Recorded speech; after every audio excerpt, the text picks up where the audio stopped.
You're watching the Florida Channel, a public service of the Florida Legislature, WFSU-TV, and Florida State University.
Court of Florida is now in session. All who have cause to plead, draw near, give attention, you shall be heard. God save these United States, great state of Florida, and this honorable court.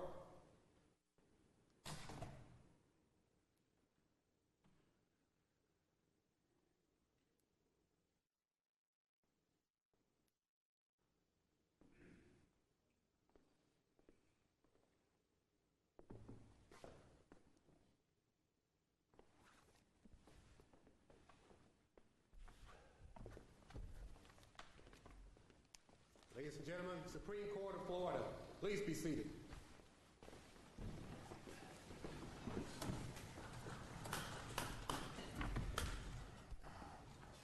Good morning and welcome to the Florida Supreme Court. The first case on our docket today is McMillan versus the state of Florida. Thank you, Your Honor. May it please the court, my name is Na Kerry and I'm representing Mr. McMillan. Could you speak up a little bit? A little problem. How's that? That's better. Okay. Mr. McMillan was sentenced to death for the murder of Danielle Stubs in Jacksonville, Florida. And we raised 3 issues in the brief. I'd like to focus on 2 of those today, the first and the third. And before we get into the argument, I'd like to just give a brief recap of the facts so that we're all on the same page. Justin McMillan had been dating the victim, Danielle Stubs, for about 8 months. He met her in the spring of 2008. He'd just gotten back from he was a civilian employee in Iraq and Afghanistan for 2.5 years. He'd just gotten back. He had separated from his wife in Georgia. He had 2 small kids, and they began dating. They dated for 8 months. By all accounts, they had a loving, close relationship. There was no indication of any type of difficulties between them. He was close to her family, spent vacations with her family, and so forth. They were both Navy families. The week before she was killed, she moved into another apartment. He helped her, along with her family, move into that townhouse. She was killed early Sunday morning. And that Friday, during the move, he went to lunch with her and her mother. And her mother testified at trial that he told her at that point that they were breaking up, that she was done with the relationship. He said he was moving back to Georgia to see about his kids. And he also indicated at some points that he was heading back to Iraq in the next month or so. Just as far as what he testified to, I thought, did he say he was breaking up with her? I mean, she was at the lunch, the victim. She was there. Was she invited? I mean, it was her thank you lunch. Yes, they were all there. It's not clear whether she was present during this conversation with the mother. The mother testified. The point is, I don't know if that it sounded to me, I guess, and we could look exactly how it was said, is that he was leaving her to go back to Georgia and then to Iraq rather than she was dumping him. It's not clear. There's some indication that she was ending it, but she was ending it because he was leaving. She wanted to get married. He was leaving. He had his kids to deal with, so that's not clear.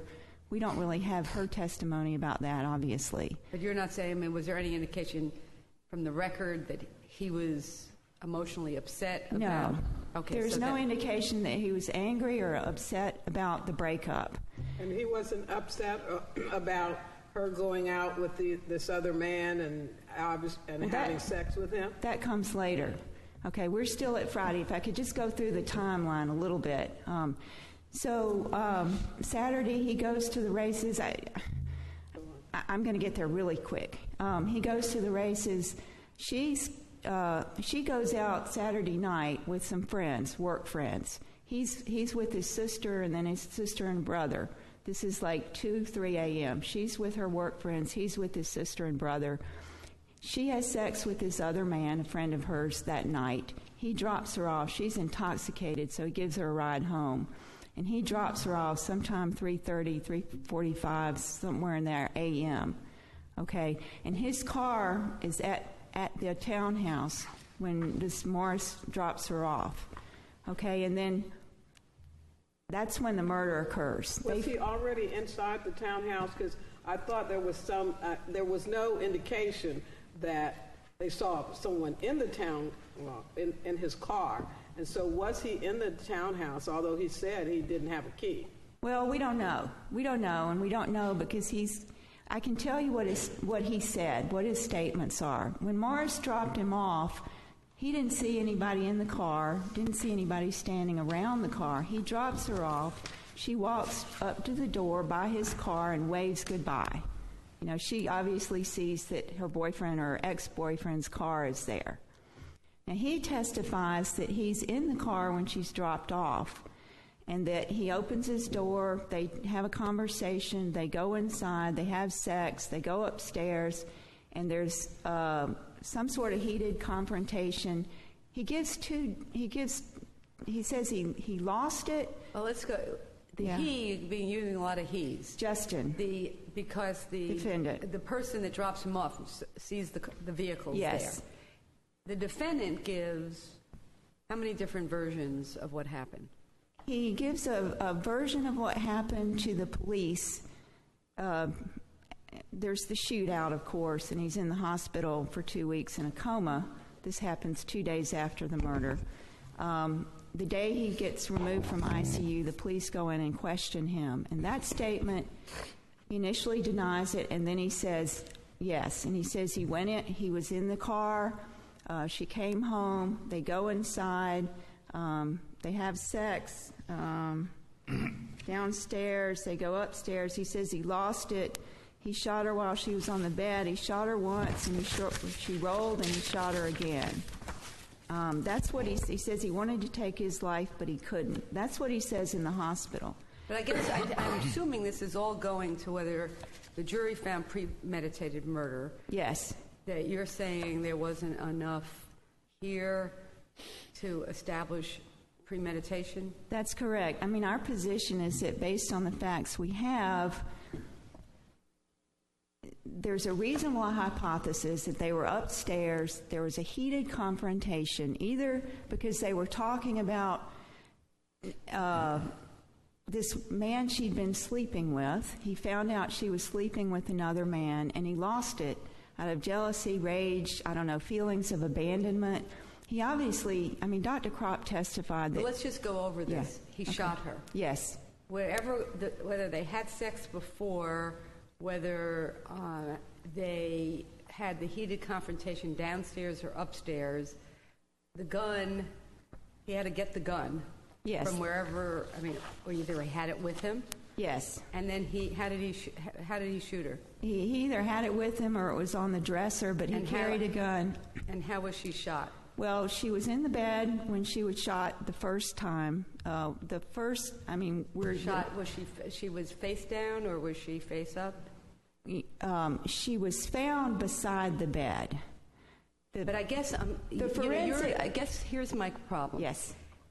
With your argument, you're a very experienced appellate attorney, and you always bring interesting issues to us. But I don't see, this isn't even close to like a domestic disturbance, that there's not enough for premeditated murder.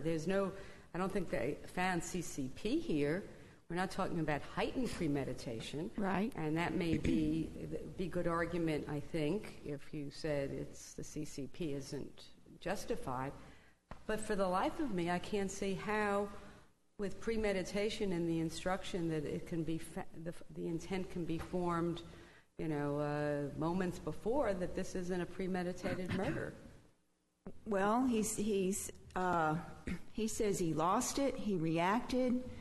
We've got several cases where it was a. But again, why does the jury have? I thought, and you, what's the statement that he gives that's the least favorable to him that the jury would have heard, other than just that he somehow lost it and the gun happens just to be there, and he doesn't say it's discharged accidentally. Well, he doesn't say they were in a fight. He doesn't say that she was clawing at him. He says it was a heated. Yeah, it was a heated discussion. He grabbed the gun and he just fired in reaction. It was a reflexive reaction. Premeditation requires conscious formation of an intent to kill. In the statement he gave at the hospital, the tape statement that was played to the jury, in that statement, did he not say that it was not out of anger, they were not arguing, they were not fighting? I don't believe so. Didn't he say that? Because that would be an inconsistent statement to his position at the trial. I do not recall him saying. He did in his trial testimony say, well, he wasn't angry, he was, he reacted, he was confused. In his confession, McMillan stated that he and Stubs were not arguing and were not fighting after she got home. Well, after she got home, correct. But then there's what happened upstairs. The statement at the hospital was very brief. His responses were monosyllabic. There were a lot of inaudibles. He said very little in that statement. I mean, I have it summarized here, and what I have is he said he lost it. He shot her while she was on the bed. He just lost it. He doesn't really say what happened, nor do they ask him But doesn't he make a statement, though, at some point about the fact that she had an abortion or something? Yes, at trial he testifies that they're upstairs, he gets dressed, they're getting ready to leave. He says a couple of times, and he says this to Dr. Kroc, too, who testified in the penalty phase, that she was upset with him because he was leaving. And he says that she says, I knew you were leaving anyway, so I killed your child. And he says that was what he reacted to. Now, isn't the first time he said anything about that at trial? Yes. And all these discussions and all the various stories he told of the police prior to that, there was no mention of that. Well, there was only one other time he spoke to the police where he admitted doing this, and that was in the hospital right after he got out of the ICU. That was the only one. He tried to deny it a couple of times, but that was the only time he fleshed out what was going on upstairs.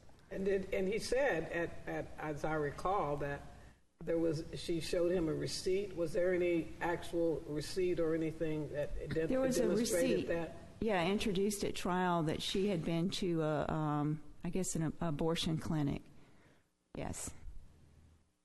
And his testimony obviously came after that receipt was introduced into evidence. But he knew about the receipt from the proceedings at trial. I'm not sure when that was introduced, Your Honor. I don't recall. That may have come in during the state's rebuttal. I'm sure it's in the brief, but I don't recall. Yeah. So our position is that it was a reflexive shooting. He fired at the bed. He even testified the room was dark. We don't know if the room was dark. The room could have been dark. After the first shot, though, she rolled over and was on the floor, and so then he had to shoot her again once she was on the floor. He shot her a second time after or as she was rolling off the bed. He said she rolled off the bed. The second shot hit her in the top of the head. The medical examiner testified right here at the top. Part of the bullet exited. The other bullet went across just through the very top of her head. So it's not a situation where he's standing over and he's firing right into her head. There's no evidence of that. There's no indication that he moved after he fired the first shot. I guess the problem of the reflexive idea, obviously he shot her because he got upset with her. I mean, he wasn't doing it for money. So that's not right. Either he got upset because she had sex that evening or whatever it was. And the idea that two people who have had a relationship could get upset with one another is nothing out of the ordinary. The issue I still have is that she's either, according to him, sleeping in the bed or in the bed. So he has to get the gun. And I don't see how with having to get the gun is then I lost it after I got the gun. You see that's what's not making sense in what you're saying. Well, he testifies that, he carries a gun with him. He's going to Georgia. He was with his brother and sister. He was happy. He was normal. This was like an hour before this happened. He told them he's going to Georgia to see about his kids. He carries a gun with him. I appreciate it might have it with him, but under his scenario, they had sex. So I assume he didn't have sex with his gun tied to him. In other words, he had to get the gun. He says the gun is sitting on the TV stand right in front of the bed. And he's in the bathroom. He gets dressed. He gets the gun. He's getting ready to leave. And that's when they have the confrontation. That's when she says what she says. And that's when he loses it. He said she was sleeping. What? I thought she was in the bed sleeping. Well, in his trial testimony, he says, no, that's when she says... But you see, the problem is, he gives 4 different versions. Mm-hmm. The jury makes the credibility determination as to what version is correct. And you're saying there's not enough evidence for the jury to find this was premeditated, which means just that, what does the jury instruction say? Moments before, or all you have to have is this fully formed intent at the time you fully formed conscious purpose to kill. Right. Right. And clearly he, with the gun, the gun just didn't go off accidentally, even under any of his 4 versions. That's and correct. They weren't in a fight with the gun. In other words, that she had the gun and he's trying to get it from her. We don't have that version. That's correct, Your Honor, but the evidence have to exclude any possibility that this was a spur-of-the-moment reflexive shooting without thought. Wasn't the first shot in the arm? Yes. And then the second shot was in the head? Yes, as she's rolling off the bed. Isn't that enough time to form some premeditation? Well, it's a semi-automatic, 2 rapid shots, boom, boom. He's not thinking when he grabs the gun. He's not thinking when he fires the first shot. He's not thinking when he fires the second shot. What about the third shot? But that business about not thinking, that's just an assertion.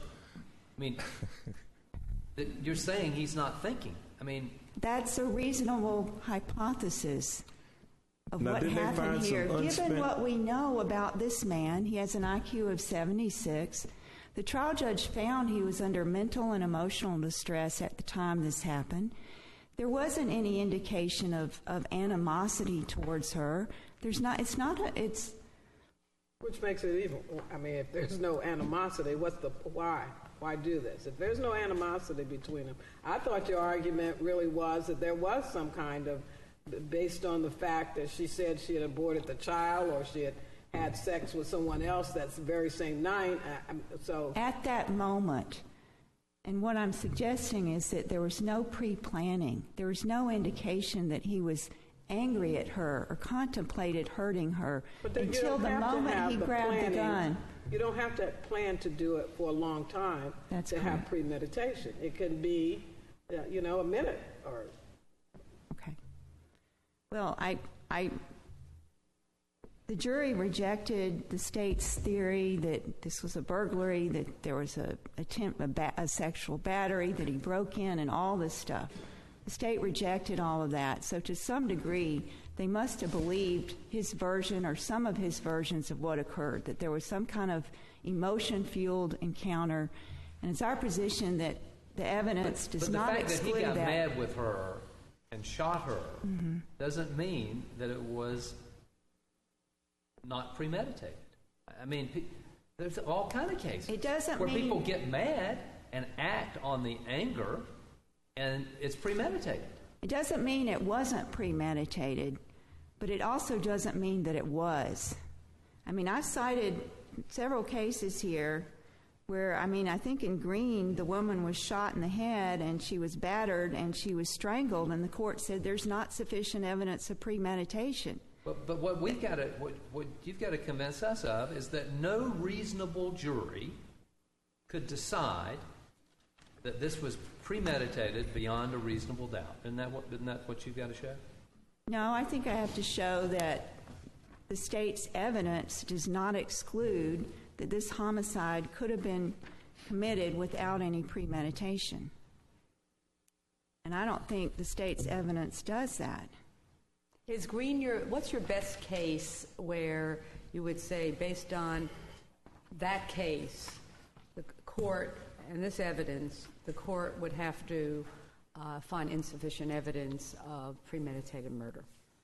Well, now Green, somehow, I look back on Green, I just don't think Green is going to be your best case. Do you think, is that your best case?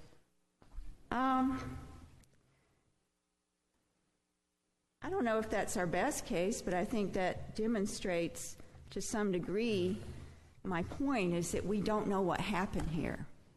We don't know what happened. And if you look at Green and you also look at Mungin and Jackson, and those were shootings, and they were reflexive shootings, and the court said there's no evidence of premeditation there.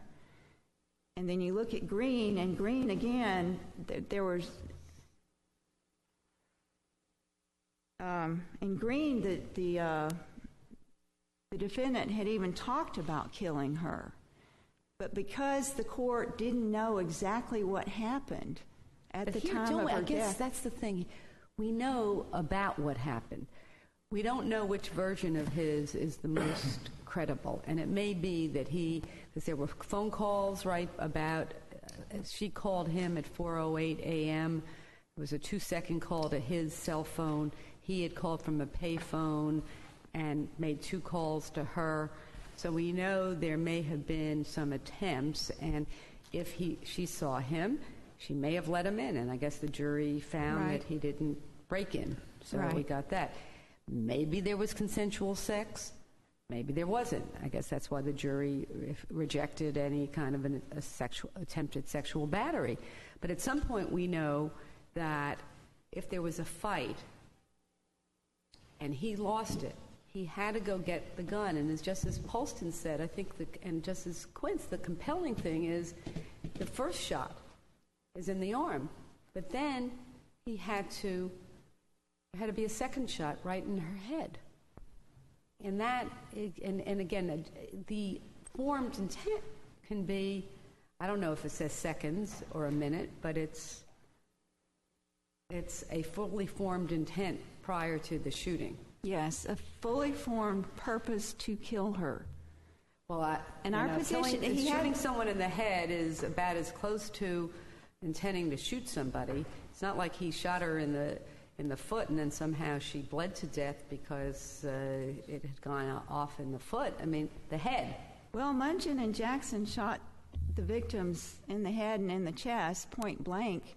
And the court said that's not enough because if it's reflexive, if it's a reaction, there's not necessarily a thinking process. There's not necessarily a purpose to kill. It's just, and the gun was right there, either in his waistband or sitting on the counter. If he grabbed it,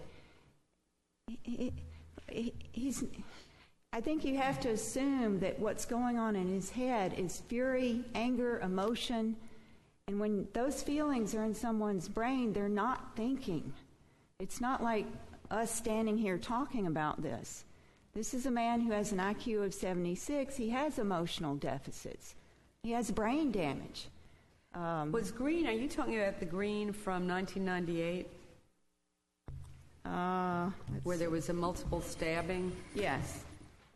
And there wasn't a gunshot. Well, your brief says that. Yeah, stab wounds and strangled. We did, and her legs were spread apart in the middle of an intersection. That's correct. She was stabbed numerous times in blunt trauma, but she was also strangled, which obviously takes some time.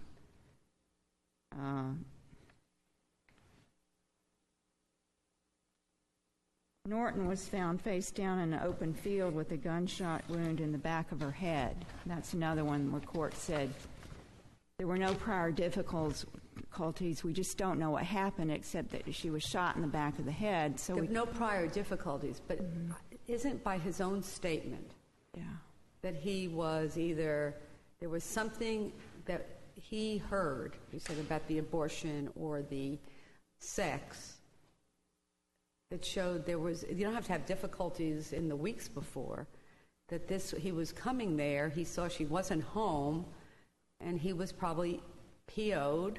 Where was she? He had just helped her move in, and now she's out with her friends. Right, that's part of our argument, that this was an emotion-fueled, sudden reflexive reaction. I think that we probably heard that part of your argument and either going to accept it or not. Yes, I agree. So let's move on to proportionality. I know the court's aware the death penalties reserved most aggravated, least mitigated. And it's our position that neither of those apply here. Of course, the most serious aggravator found in this case was the attempted second-degree murder. The jury found him guilty of that. That happened 2 days after he killed Ms. Stubs in the shootout with the police. That's a pretty serious felony, what happened. I mean, if you just took this case and nothing else, and that he's on felony probation and he's under emotional distress, you got one thing. But doesn't the complexion change when he is about to be caught and he comes out shooting and he attempts to murder a police officer? I agree that it's a serious aggravator. I think there's some circumstances the court needs to consider, though. He did return to Jacksonville. He didn't go to the police station like he said he would, but he came back to Jacksonville apparently to face what he'd done. His father testified that he called the detective and said, "I will bring him in." The detective said he never got that call, and the father said, "Well, I may have talked to a different detective." He was at his aunt's house. He wasn't hiding. He also didn't run when the police were behind him. There's some conflicting tests. The detective said they were behind him with the lights on for 1/10 of a mile. Well, he didn't run because he intended to kill him? I don't think so, Your Honor. And the jury found him guilty only of second-degree murder, reckless disregard, not intent to kill. He fired 2 shots at the police car, and he was shot 7 times.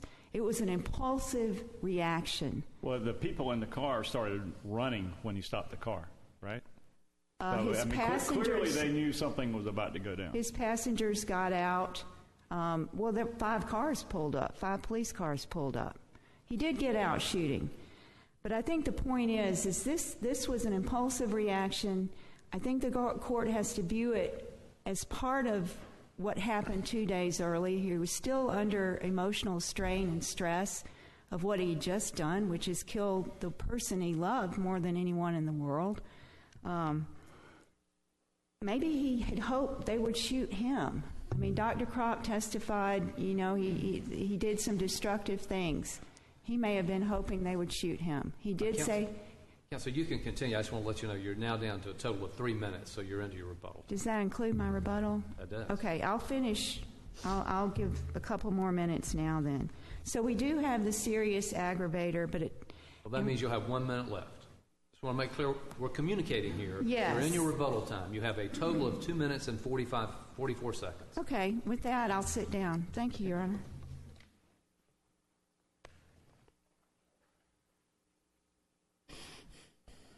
Please, the court, Steve White with the Attorney General's Office representing Appalachia. Can I just want to go to something in the judge's sentencing order, and you tell me if this evidence was evidence the jury heard. It's on page 4 and 5 of the sentencing order. There was evidence of a struggle. 3 of the blinds from the sliding glass door were torn off the track and were on the floor.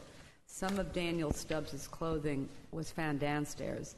Upstairs, police discovered a live round on the floor near Danielle Stubbs' bedroom door. 2 cartridge casings were found near Danielle Stubbs' body, and a fired bullet was found on her bed. The physical evidence indicated that Danielle Stubbs had been shot in the arm while she was laying on the bed.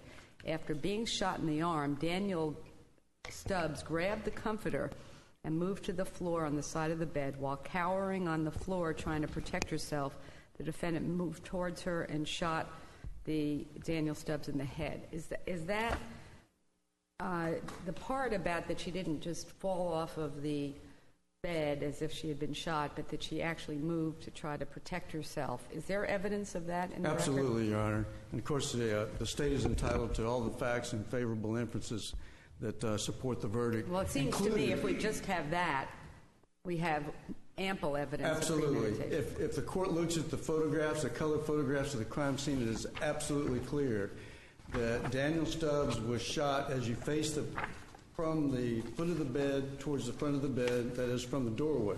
She was shot on the left side of the bed. In fact, that's where the projectile was recovered that went through her arm. Then there is substantial blood, a blood trail with substantial blood going from the left side of the bed to the right side of the bed, and blood spatter on the wall just off the bed. And then Miss Stubbs is found, Danielle Stubbs is found kneeling on the floor, 3/4 of the way turned around also.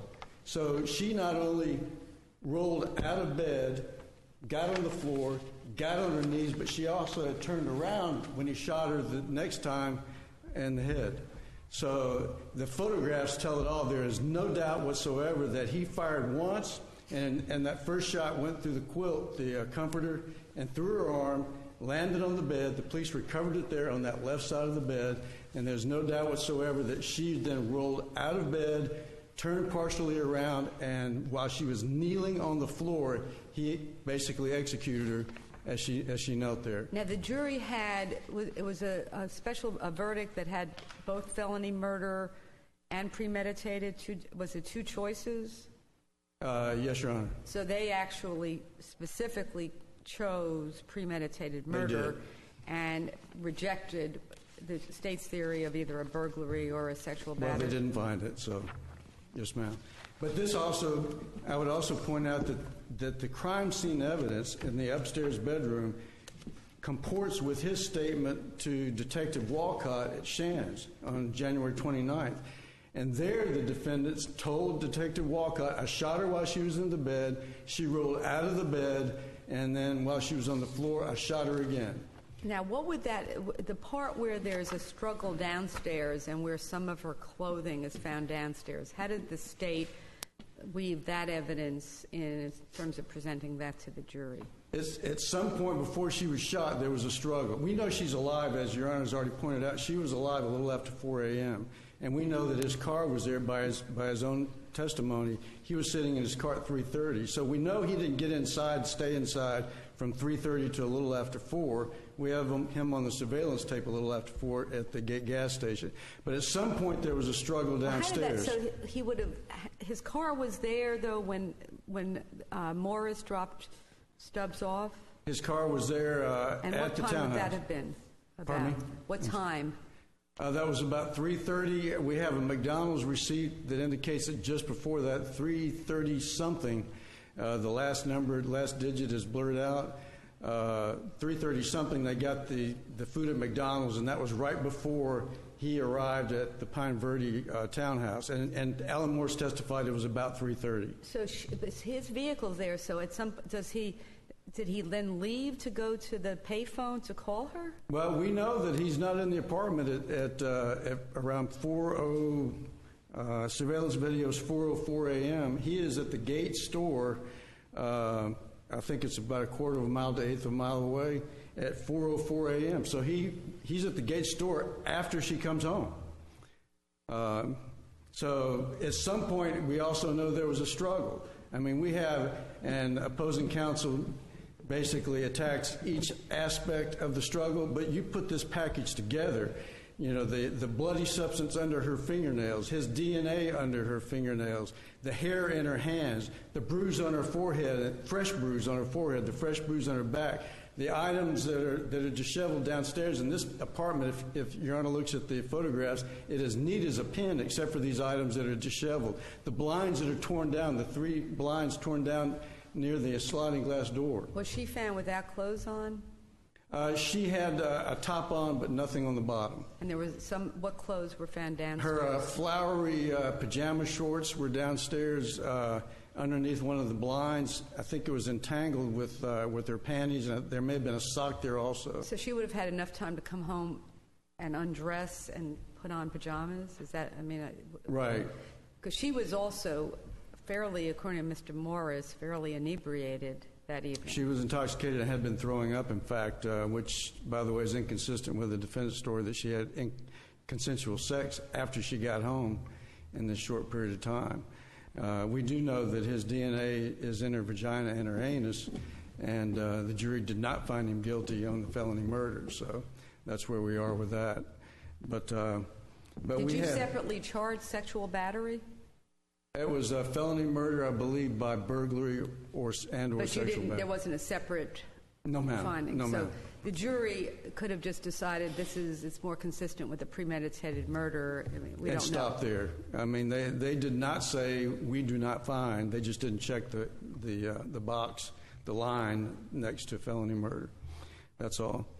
So we've got very probative crime scene evidence that the jury was entitled to weigh. Extremely probative. We've got his statement alone. I mean, even if we didn't have this crime scene, but these two actually mutually corroborate each other in terms of him being lucid at Shands. I mean, his story at Shands, when basically he didn't have time to concoct a story, for example, about the abortion receipt, which was in discovery later on from the state.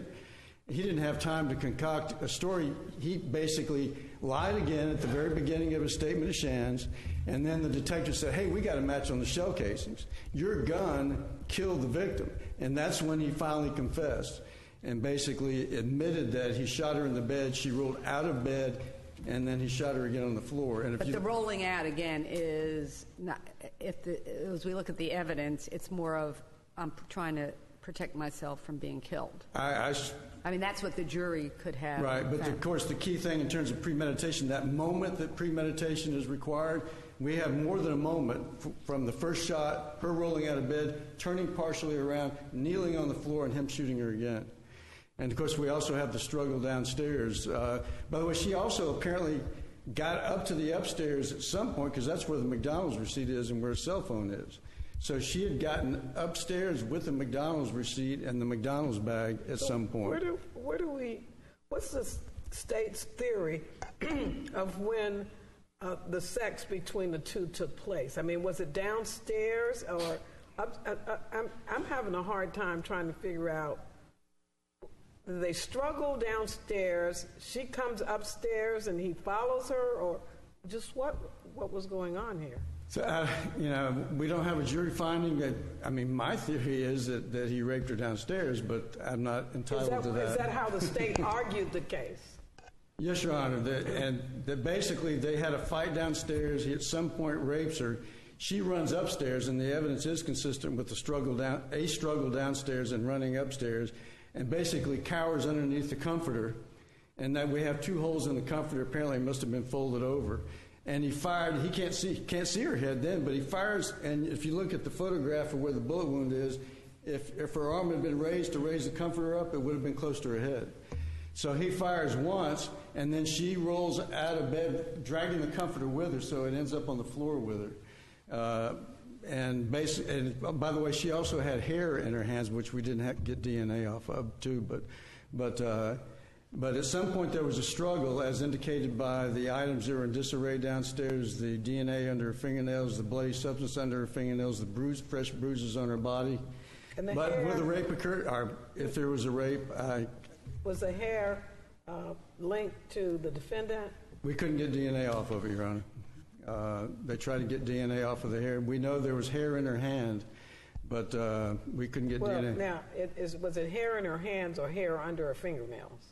No, the hair was in her hand, but his DNA was under her fingernails, and there was a bloody-looking substance that tested positive on a presumptive test for blood under her fingernails. And the bruises, these are fresh bruises to the front of her body, to the forehead, and to the back of her, onto her back. So they're fresh bruises in 2 different locations, and you tie that in with all the other evidence. The evidence of a struggle, the hair, the DNA, the blood under the fingernails. There is no doubt that a struggle occurred at some point before she was killed, and it was that night sometime. But, and of course, we also have as the court's already indicated, suggested, we have multiple statements by him. He's all over the map. He never discussed a struggle in any of those statements, did he? No, I don't think so. No, Your Honor. Basically, he first calls the mother the morning of January the 11th. This all occurred around 3:30 a.m. to early morning hours of January 11th. Later that morning, he calls the mother and said, "Well, where's Danielle?" And he calls her again later that day and asks, "I don't know where Danielle is." Pretends like, basically he's denying he was involved at all. And then he calls the police and said, I hear she's dead, and eventually talks to Detective Walcott and said, well, I left at about 3 a.m. or something, But he set the time for leaving when he knew that would take him out of the crime scene. And then, so that's another version of a story where he basically says, I wasn't even there. And then when it gets to Shands, he first denies being there again. That story is first consistent with what he told the detective over the phone in terms of his, by the way, his lucidness. That first part A of his story at Shands was consistent with what he told the detective over the phone. And then when confronted with the shell casings, that's when he finally admits that he knows that they got my gun And by the way, I had the same gun at the shootout with the police. That's when he finally admits to shooting her, and admits to her rolling out of bed. And then he changes his story again. He tells that this is in rebuttal, the state's rebuttal. He initiates contact with the police January 4th, 2010, about a year later. And his story then is, hey, I saw a light on in her apartment, and I went up there and she was already dead, and I wanted to get my gun, and so that I got my gun. So now he's trying to explain. He knows that he's got problems with the gun still. And so that's how I had my gun, because I went up there and got it. And then he changes the story then to, he tells that story to basically Dr. Kropp the first time. This is getting into penalty phase evidence. Well, let's go to, I think you've given He's us. all over the map. You've got a lot of, I think there's a lot of evidence that supports the state's case here.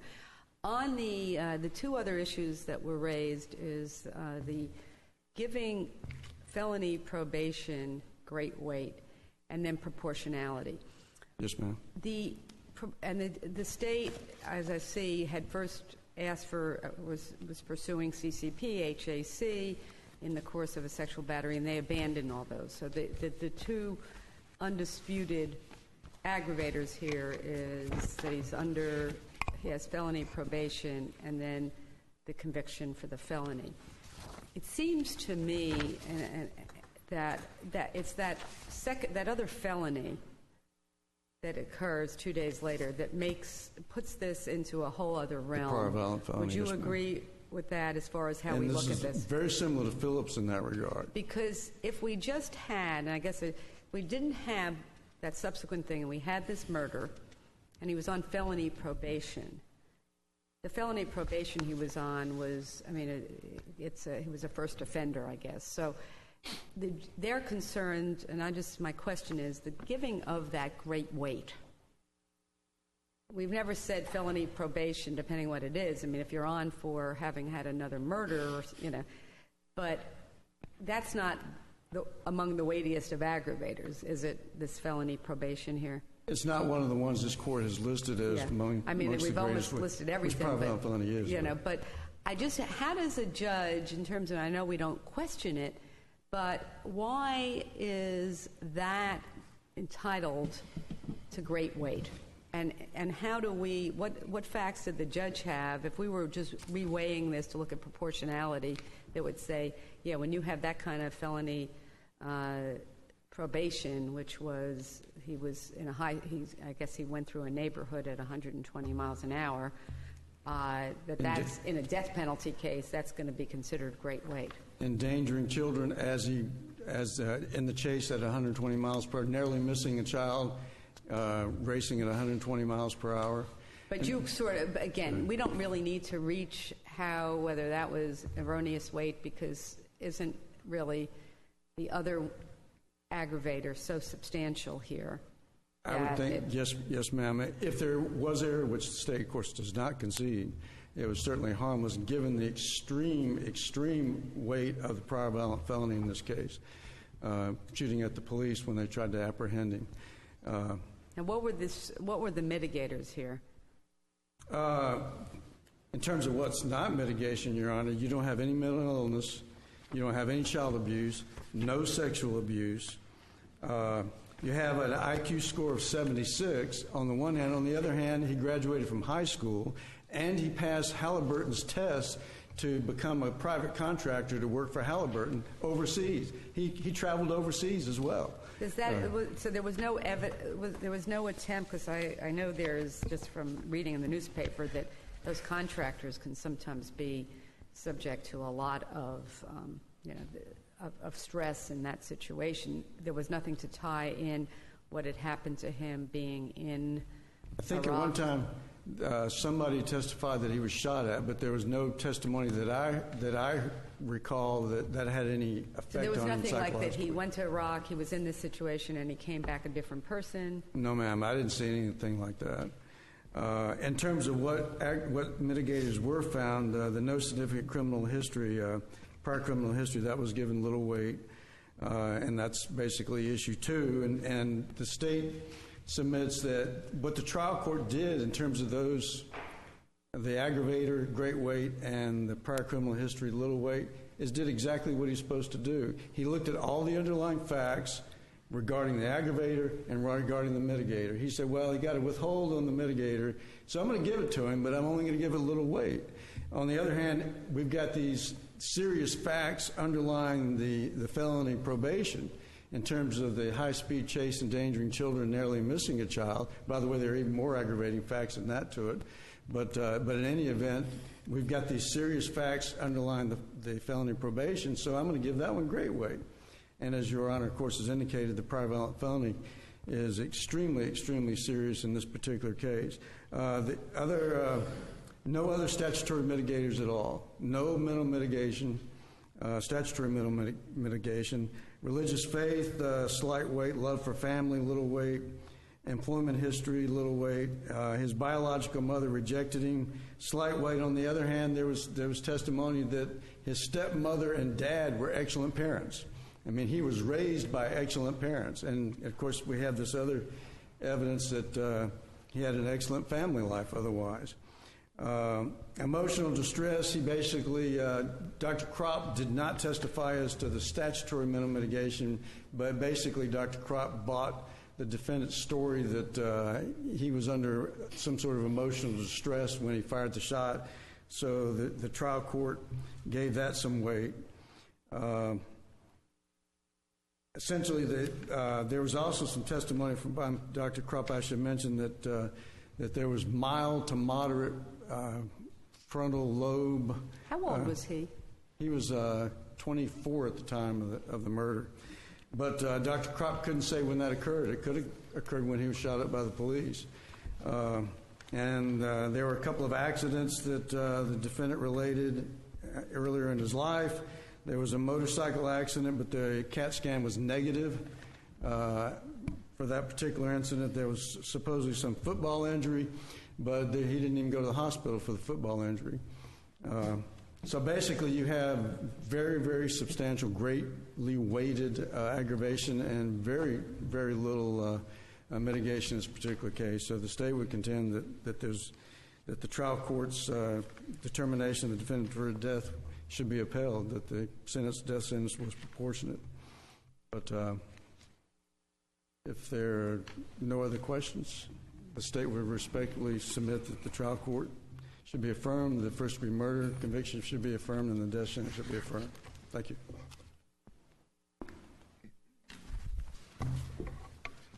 Just briefly, Your Honor, I have to take issue with this notion of a struggle and the items in disarray. The apartment was neat. There was an iron on the floor. She just moved into the apartment 2 days before. That was the only thing in disarray, or other than these 3 slats. And I don't understand how you get from these 3 slats that are lying neatly, one beside the sofa right in front of the back door, one draped over the sofa, and another one in front of the stairs. They're not torn up. They're not mashed. I don't know how you get this struggle. So you would disagree with the trial court's findings? I do disagree with... What about the finding, though? Let's just take the struggle aside. How about the finding that she shot on the bed on one side in the arm, and that she doesn't fall off the bed. She actually rolls off, has a comforter, and she's cowering when the shot to the head occurs. Is that not based on physical evidence? I think it's clear that the first shot, she was on the bed in the arm, and that she rolled off or moved off, and then the second shot was fired as she was rolling off or as she was on the floor. I don't think there's any evidence that he moved towards her to fire the shot. There was no expert testimony of any kind to show the position she was in, where he had to be when that shot was fired. Nothing. When she was found yes. by the police, what position was her body in? She was on the floor beside the bed. She was leaning over, sort of like this. Of course, the family was all in the room as well, all 3 family members. The mother testified she laid down on the floor beside her daughter and rubbed her. So we don't even know if the position she was found in was the way she was after she was killed. So well, that's not, because the mother testified. They testified. The only thing the brother saw her and put a hole through the. Yes. Upset. The mother said she simply rubbed her back, but she went there's in no there. evidence that they moved her. She laid down beside her. So I don't know what they could have moved. No one asked them. And then the bruises, again, she has 2 small bruises. The medical examiner said were consistent with falling off the bed. It doesn't make any sense. There's some struggle downstairs, and then somehow she managed to walk upstairs, and then it doesn't make any sense. So I can't buy that. Was there clothing found? Excuse me? Was there clothing found downstairs? Yes. Part of her personal clothing? And, yes. And what does that suggest? It was consistent with them having sex downstairs, which is what his testimony was, and then they went upstairs. And just going back to, I'd like to just, in my 16 seconds I have left. Well, no, you actually Am I into over? Overtime, so don't get confused by thinking that the increasing number here means you get more and more time. It means you're more and more overtime, okay? But I'll give you an additional minute. 1 minute. Okay, proportionality. I cited cases in my brief that I think are consistent with this case not being a death case. I filed 2 other cases, Chakey and Jorgensen, yesterday. Now, Chakey killed his wife. He planned to kill her. He even tried to hire someone to kill her. He had a prior violent felony of a second-degree murder, which is similar to what we have here, and the court reduced his sentence to life. And Jorgensen was a meth dealer and meth addict. He had a prior second-degree murder. So I think if this court decides it's a death case, what you're saying is because of that fleeing and eluding, this tips the scale towards death. And I don't think that's consistent with the court's opinions for a man who has a borderline intellectual functioning, who was mentally and emotionally disturbed at the time of murder, and has no prior violent history, no significant criminal history. I think for those reasons, the court should reduce the sentence to life. Thank you, Your Honor. We thank you both for your arguments. Now we'll move to the second case on the docket, Hernandez Alberto versus the state of Florida.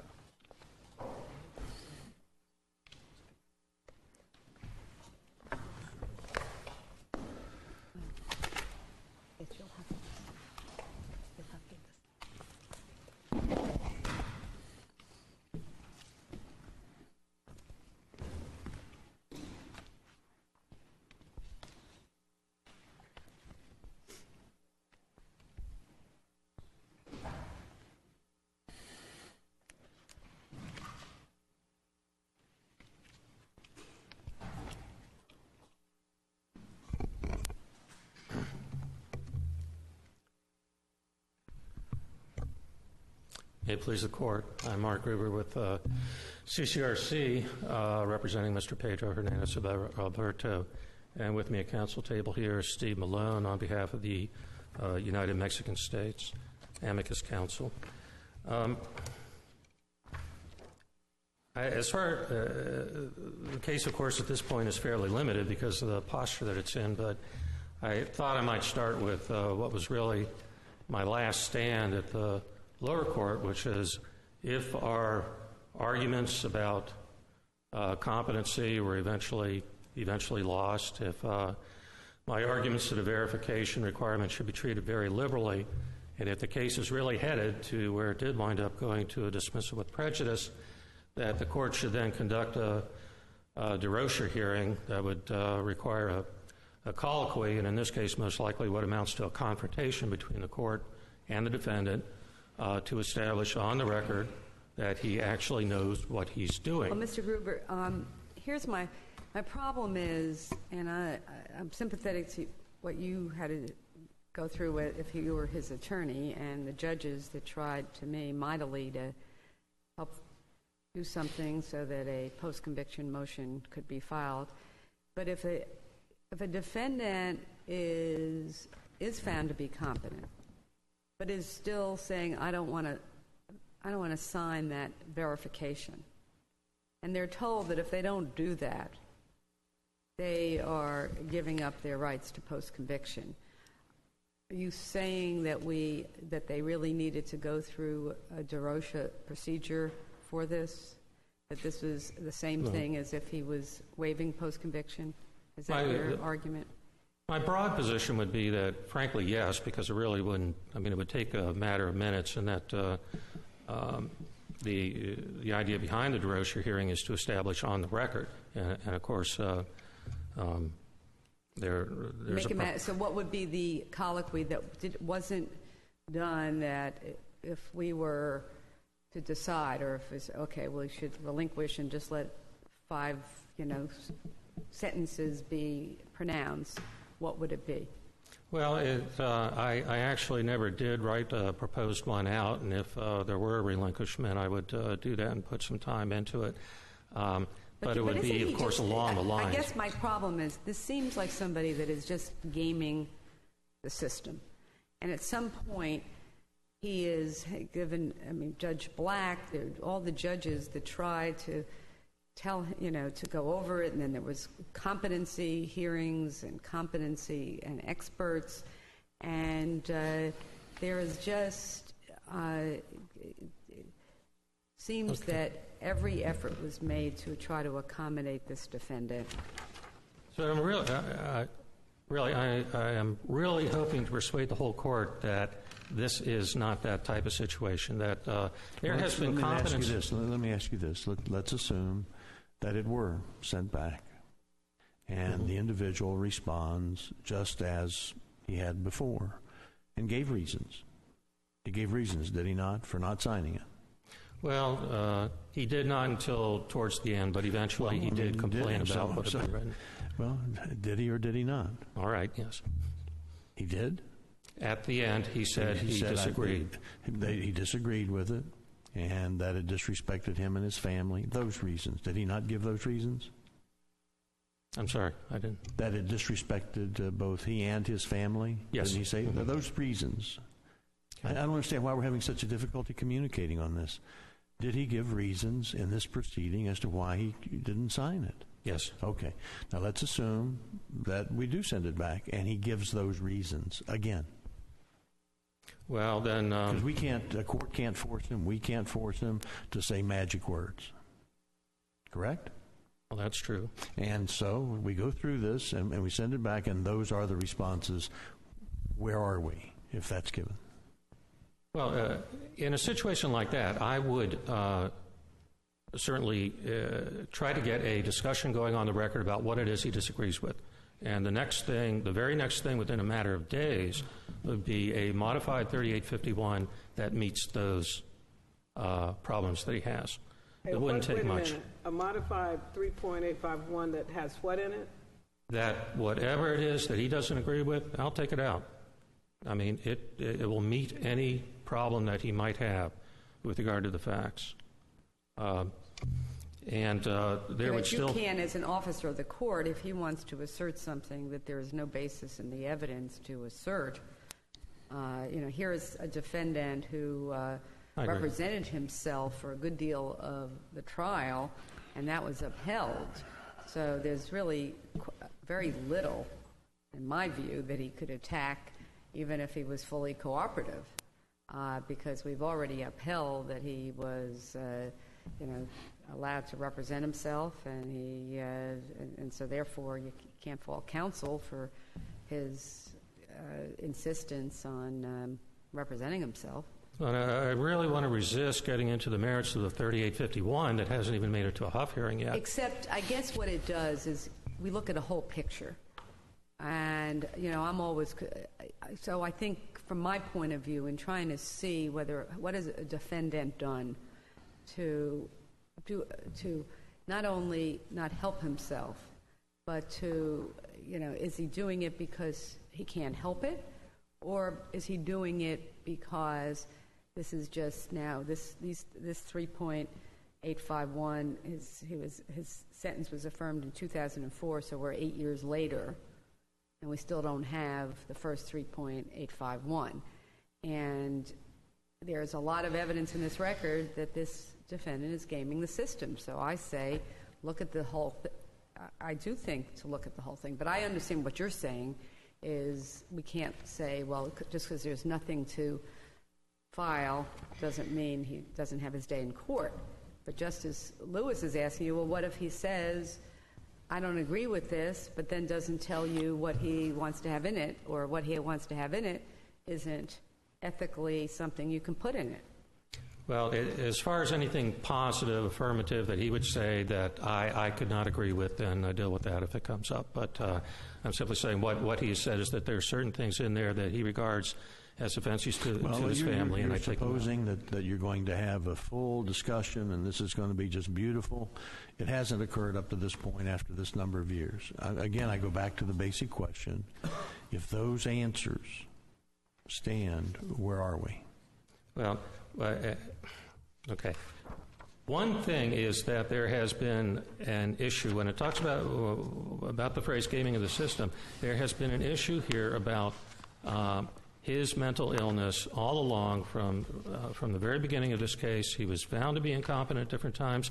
There's an unopposed finding by the judge that he is incompetent for purposes of self-representation under Indiana v. Edwards. Our mental health expert said unequivocally that he is schizophrenic, paranoid, psychotic, and incompetent under the basic Dusky standard. So and Dr. Taylor, who was the court's expert, talked about both as being a possibility. He tilted towards competency to proceed, but then said he could not render an opinion with a reasonable degree of medical probability. So the mental health issues here have been going on all along. Now, I've said that if you get a defendant who difficult clients are routine. I understand those. Do you have an answer for where we are? Okay, he's given these, and he's got these issues that you've explained. Mm-hmm. So then, where are we at the end of that day? At the end, okay, if I understand what I'm looking for is a modified DeRocher hearing that would say if this is it, and you're rejecting the post-conviction third version that has been filed by CCRC, and you have some rational reasons for not liking that, then I'm offering to amend it. Again, I mean, you're supposing it's going to have this wonderful colloquy and it's just going to flow. Again, I go back to the basic question, and it's not a trick question, and it's not necessarily an adverse question. Okay. Is where are we? If that answer is again given. Well, okay, one of the arguments that I have here is that if he says, as he said a number of times on the record, that he wants to fight the judgment and sentence, that should be accepted under the particular circumstances of this case with recognition of the mental health history here. That should be accepted as if it were a verification. Okay, so we should then go ahead with a post-conviction proceeding. Yes, sir. Without a signed pleading. That's where we are. Yes, sir. Right. And then the case and we don't have a rule that addresses that. No. Because it has to be signed. So what you're saying is that the circumstances carve out some kind of an exception that needs to be applied so that we have full justice in the case. That's sort of what you're saying now. Yes, sir. Okay. And so it's easy enough. Okay. And then what happens? Let me ask you this. If we accept your recommendation, as it were, to have this modified DeRocher and allow you to file a 3.851 motion that does not have the issues that he's contesting, yet at some point it's determined that these really are the best issues that he has to present, where does that leave us? Do we now, some years down the road, have to give him another opportunity to file a motion that has really maybe some meritorious issues?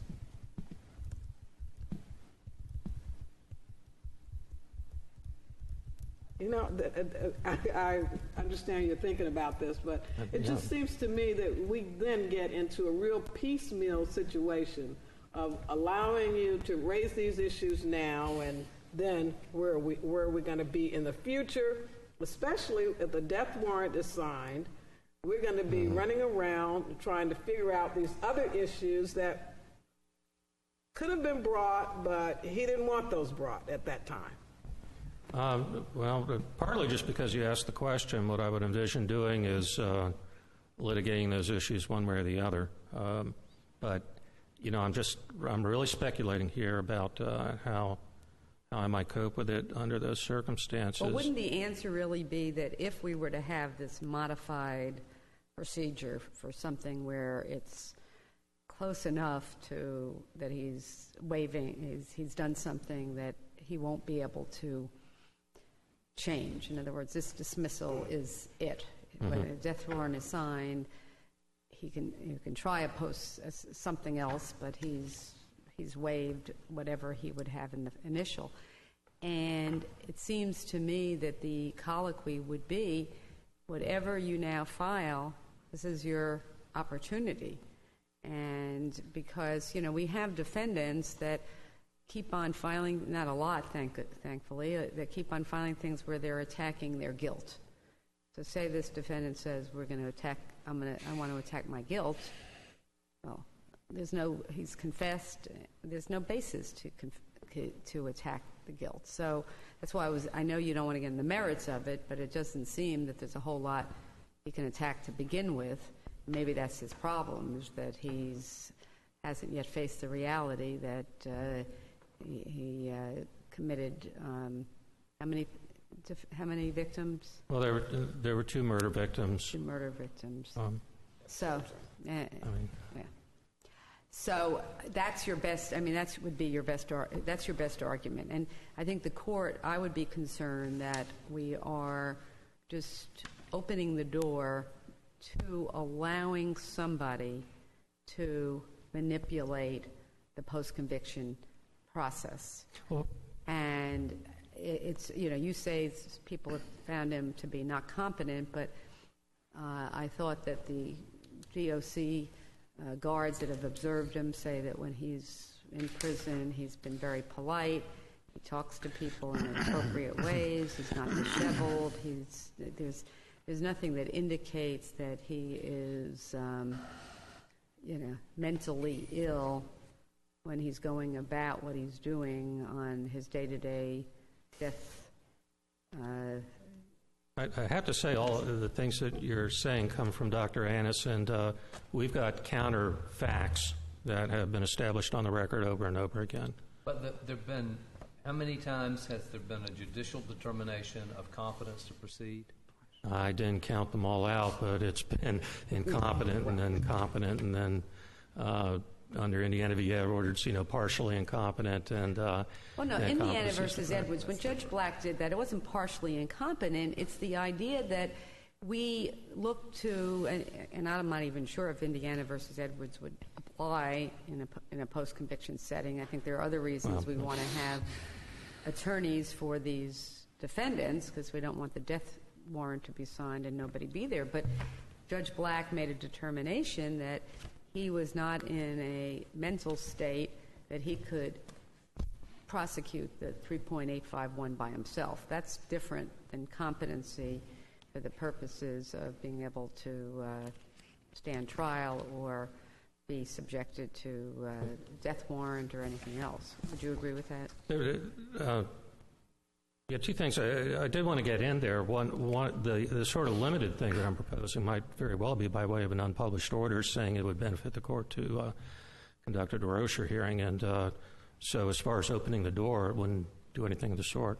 But the other thing, that episode where we were reappointed by, according to Indiana v. Edwards, occurred after, it may be instructive, it occurred after the judge had conducted a Feretta hearing, relieved us from representation, and then Mr. Hernandez comes back into court with a copy of the Constitution, apparently, and demanded that his trial be a public trial, and had done nothing. And the judge then conducted a lengthy colloquy at the time. And you saw him starting to act and say things that were inappropriate for what was going on. Mm-hmm. He's done that over and over again.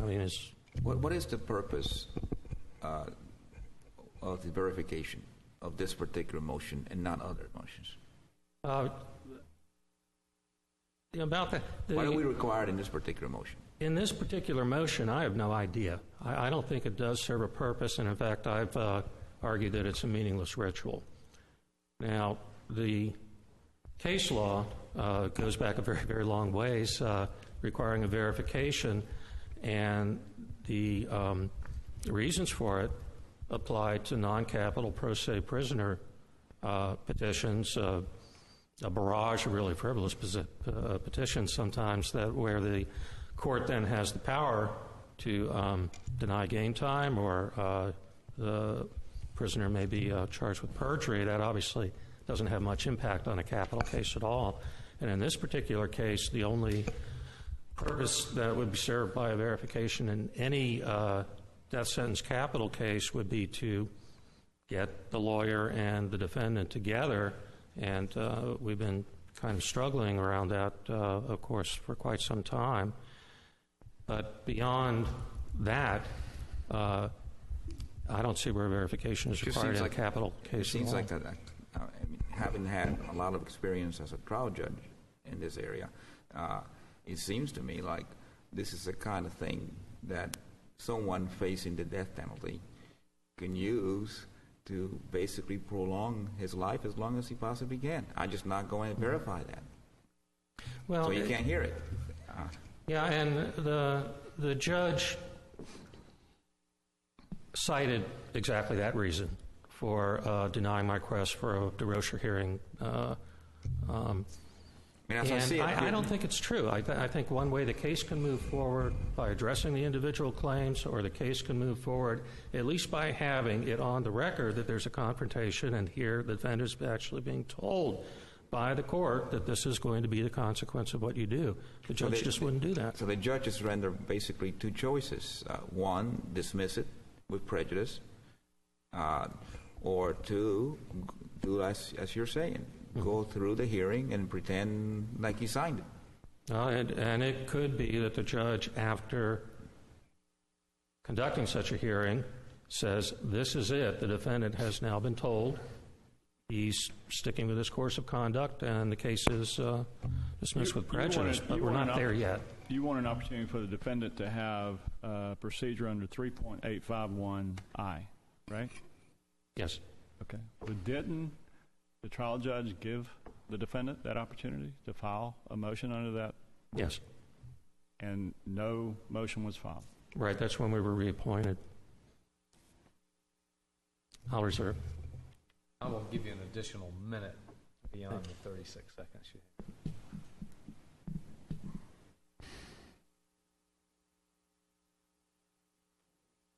Good morning, Your Honors. May it please this honorable court. My name is Catherine Blanco with the Attorney General's office. One point I wanted to address first came on the last question of Justice Labarga, having to do with the verification and Mr. Gruber's representation, or his belief that it was a meaningless ritual. It is certainly not a meaningless ritual. It is a requirement under Florida law, long-standing, and as this court has seen with the claims that have been raised in Martinez out of the United States Supreme Court, allegations that the defendant was unaware of what his trial counsel or what his post-conviction counsel was raising or waiving claims. So it is a very significant requirement, and it is one that was repeatedly made clear to Mr. Hernandez. I call him Mr. Hernandez Alberto, but I believe Mr. Gruber calls him just Mr. Hernandez. So in any event, I'll do the same, Mr. Hernandez, by the trial courts in post-conviction in this case. So the purpose for the rule is what again? The purpose for the oath requirement, certainly there is an aspect of it that has to do with the under penalty of perjury. Now, as a practical matter, someone that's serving a life sentence or a death penalty defendant, certainly you say, well, okay, if we're going to prosecute them for perjury, how significant can that be?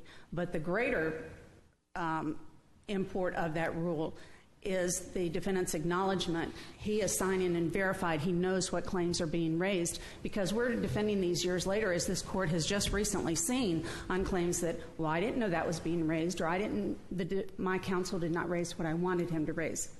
So it's certainly a very important requirement under Florida Rules of Criminal Procedure 3.850 and 3.851. Let me tell you, this is my real serious problem with this kind of case, and with a dismissal of this case with prejudice. This defendant has been around how long? Well, the murders were committed in 1999. The trial was held in 2001. The post-conviction proceedings, a direct appeal was affirmed. He got an extension of time to file a cert petition, did not. Initial post-conviction motion filed with a Carter motion for competency determination was 2006. We've dismissed with prejudice his 3.851 motion, correct? Correct, Your Honor. So now he gets to go to federal court without those issues that could have been raised in a 3.851 motion. He gets to go to federal court, assuming there are some issues, without those issues, correct? Assuming that he's timely and assuming that he certainly can file any pleading. Now, whether it would be a viable pleading in federal court, and that's up to the federal courts to determine whether it's timely, whether there are claims that are cognizable, whether there are claims that are procedurally barred. This particular defendant, by his affirmative conduct, has waived. Okay, so his I just want to get to where we are, what's going to happen to this case. All right, he goes to federal court and may or may not get any kind of relief in federal court. Let's assume he doesn't, and then this case becomes ripe for a warrant. What are we going to do about these issues that now are going to be raised at the last minute? That we never actually dealt with on the merits. What are we going to do with that? If it has to do with issues that were cognizable in post-conviction, Your Honor, this court's finding that the trial court correctly dismissed this case with prejudice based on the defendant's affirmative conduct, his affirmative conduct constituting a waiver of those claims, this court would only be dealing with any claims that would, let's say, be newly discovered evidence that would be properly raised or that could come under some exception, a new rule of constitutional law retroactively applied. So I cannot foresee what this particular defendant is going to raise. Let me just go back to the question, though, about and I appreciate what you said about the importance of the oath requirement, especially in light of Martinez and some other things. I think it's an important one. But if the defendant is appearing before a judge, and essentially there is that it said either Mr. Hernandez, you either agree to this motion being filed with whatever you want out of there, or you are forever, there is no further post-conviction relief for you on these claims. And affirmatively gets him to state this under oath, because he's sworn before the judge, we really have almost a better than the verification, which isn't ever done in front of a judge. So, and I appreciate, let me say again, I appreciate what the state has had to deal with, what the trial judges have had to deal with, what Mr. Ruber and CCRC has had to deal with. But we know, when we get these cases, it's 1999, when we get this case in 2 or 3 or 4 years, or the federal court comes up with something, that the question is whether this case is tied together in a way that it is fair, it's just, and does it need one further colloquy to ensure that it is now laid to rest so we don't have these issues later. I realize the state goes, no, the judges did enough, and I understand, and I don't fault any judges, but that's my concern, is whether we're better off having one last hearing to have that done. And we've, again, DeRocha, all these cases have presented issues for this court. These are all difficult situations. So is the state at all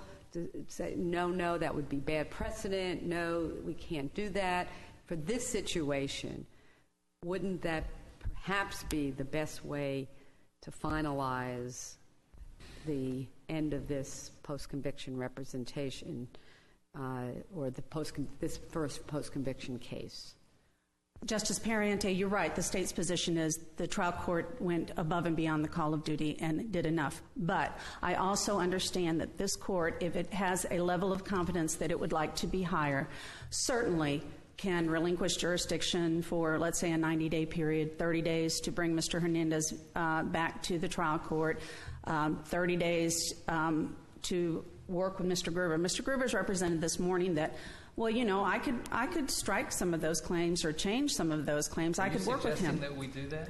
Well, he was given that opportunity in the articulation of the claims that or the objection that Mr. Hernandez had was made in July of 2010.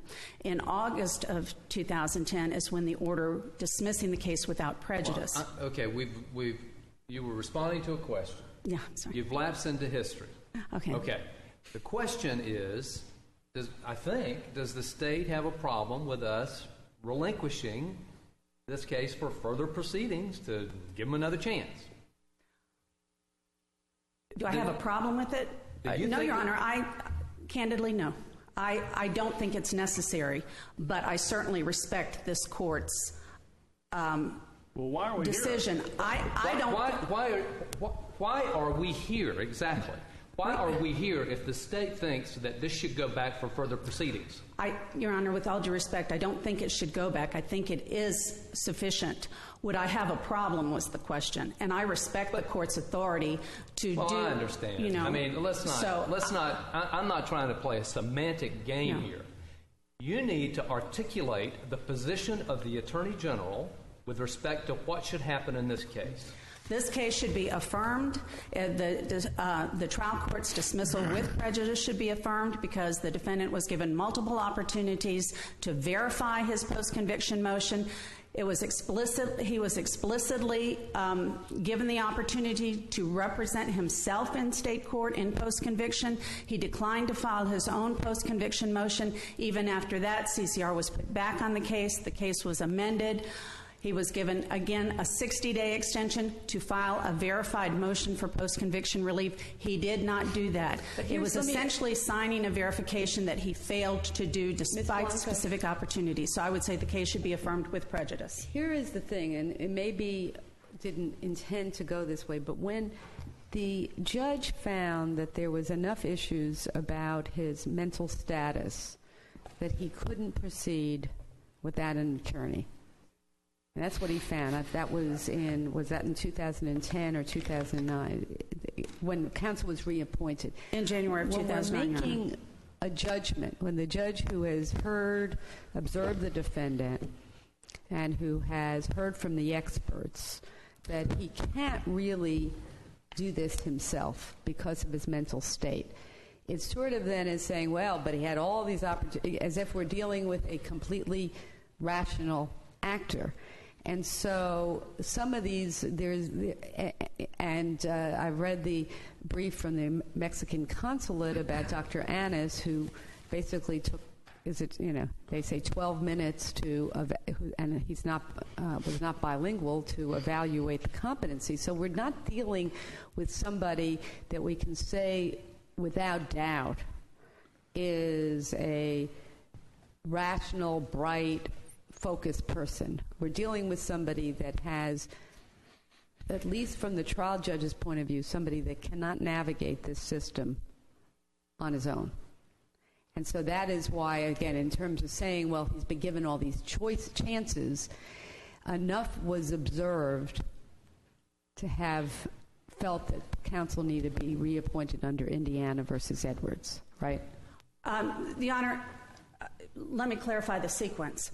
In 2008, in October of 2008, is when the Ferretta inquiry was conducted, and Mr. Hernandez was allowed to represent himself pro se. In January of 2009 is when Judge Black reappointed CCR. The second competency hearing was held in June of 2010. In that October 2008 hearing, where Judge Black is inquiring of the defendant and informing him again of the need to sign a verification, He advises him in Record Volume 32, and this is when he's requesting to represent himself. If you want to represent yourself and you want to move forward on this, you need to sign the verification. Do you understand what I'm saying? On page 283, the first thing that you need to do is you need to sign the verification so that you have a motion pending before this court. And then you can ask me what you want. You can file what you want and I will respond to it. But until you sign the verification pertaining to your motion, you don't even have a motion pending before the court that I can do anything about. I believe your lawyers have the verification here with them, and you need to sign it. Otherwise, we have no more business to discuss. At 285, well, okay. Well, you sign your motion so that I have a motion in front of me, and then we'll talk about discovery because the defendant was asking for discovery. Look, and then the trial court tells him at 286, look, if you don't want to sign the plea and use the motion that's prepared, that's okay. I'm just going to dismiss it, and then we're going to be done for today. And then you can file your own, and when I get it, I'll do what I need to do. And then at 287, I'm going to dismiss the one that lawyer prepared for you because it's unsigned and unverified and you don't want to sign it. That is now dismissed. You're now representing yourself and you're free to file your own motion. So, Your Honors, would I have a problem? Was there anywhere in all of these proceedings, was there a discussion, and please, I don't mean to get into we're trying to talk you into something, but was there a point where the finality of all of this was presented to this individual that I hear what you just said, and it does say to lawyers, I'm dismissing it, you have nothing pending. I do understand that. But in more lay terms, that this is over, this is your last chance, this is the game, buddy. Is there anything anywhere in there that you can point to that makes that, clear or addresses that? Am I communicating with you, asking that this is it? Because that seems to say you can continue playing this game. That's what that seems to be saying. That was the 2008 hearing. At the 2010 hearing, Your Honor, of July 29th, 2010, where you have the inquiry with Mr. Hernandez Alberto about why he won't sign, there is a discussion by the trial court that says, the question I have to ask you before we can decide what is going to happen with your cause is that there is a motion that needs to be signed by you under oath. I've placed you under oath. I don't know whether you have a copy of that. Do you understand the motion? And then they get into the dialogue about that. Is that when was the Indiana versus Edwards determination made at that time? Had he already? That had been made in 2009. And January that's, I guess, what I said. So the in between when he's told he can file something himself in 2008, at the point when he comes back, he starts to talk about problems in the prison. And there's enough that goes on that Judge Black says, you cannot represent yourself. Although I'm not finding you incompetent, I'm finding you not, whether we call it not competent, to represent yourself in the post-conviction proceedings, correct? And now he has an attorney. He's reappointed CCR in January of 2009, correct? Okay, and so then in June 2010 is when we have the second competency hearing, again with the two experts testifying. So we have the second competency hearing, and then on July 29th, 2010 is when we have this hearing. Are you now back on Justice Lewis's question? I'm sorry. Are you now back on? I'm sorry, yes, thank you, Justice Polston, okay. I am. I'm trying to get back to Justice Lewis's question with regard to what actually happened at the hearings. I'm looking for words of finality, words that communicate, this is it. You understand what I'm saying? Not words of, okay, we'll go it again tomorrow? No, not. Well, I'm just saying not in this colloquy. The judge tells him specifically, in order for us to proceed, I have to have a motion according to our law that's been signed by you. And there are two more references I'd like to briefly address to the court, but perhaps, and I hope this answers your question. Where Justice August 17th, is that the one where that's the hearing where the first one was dismissed and gave him another opportunity? What did they actually say there? I think that might answer the question. At the August 17th hearing, the defendant wasn't present. The defendant was present at the July 29th, 2010 hearing, and that's the colloquy that we've included, much of it, in our brief as well. That's the July 29th, 2010 hearing, and the defendant is present at this hearing. And Mr. Gruber, in the presence of the defendant and in front of the court, discusses, and the conversations I'm describing occurred at some length. This is Mr. Gruber speaking. There were substantial discussions, and they all involved the issues of what the claims were in the 3850, the substance of those claims, the procedural necessities, including filing requirements, including the requirement for verification. That's at 475. And at 485, in the presence of the defendant, the judge says, the state will file a motion to dismiss, and that's the best way to proceed at this point with the finding of competency. He's found competent. He's not going to sign. The rules require him to sign.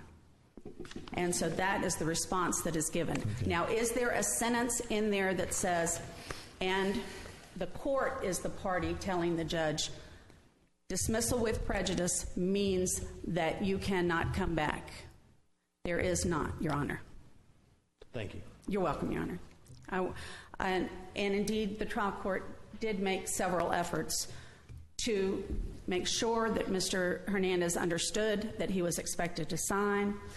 At the August 17th hearing, where the dismissal without prejudice is entered, Mr. Gruber agrees that it's up to them, I believe.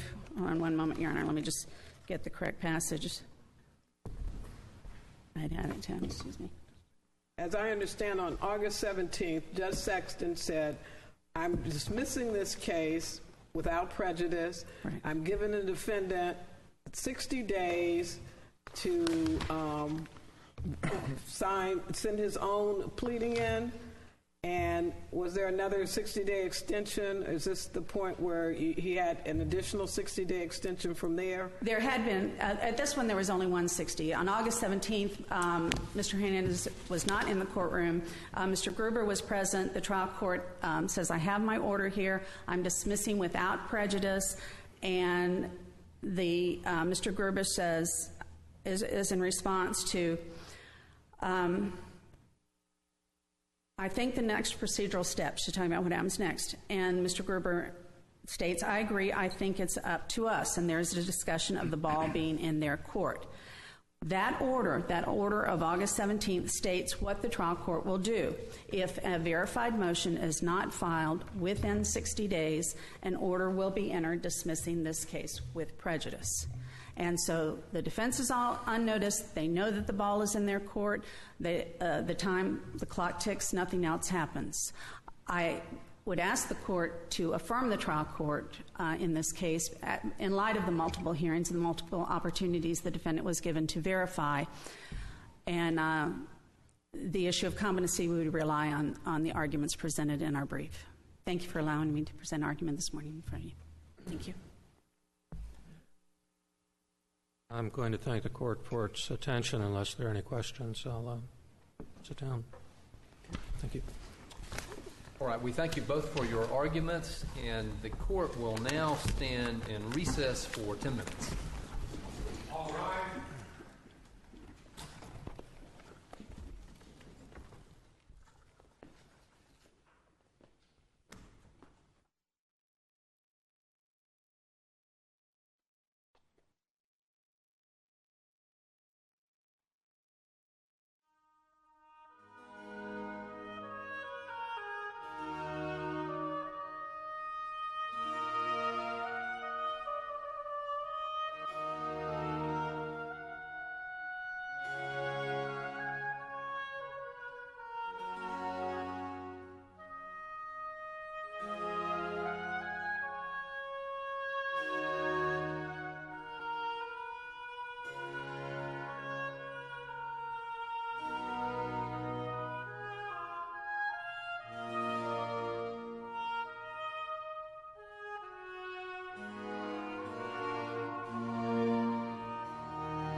We will now take up the case of the City of Palm Bay versus Wells Fargo Bank.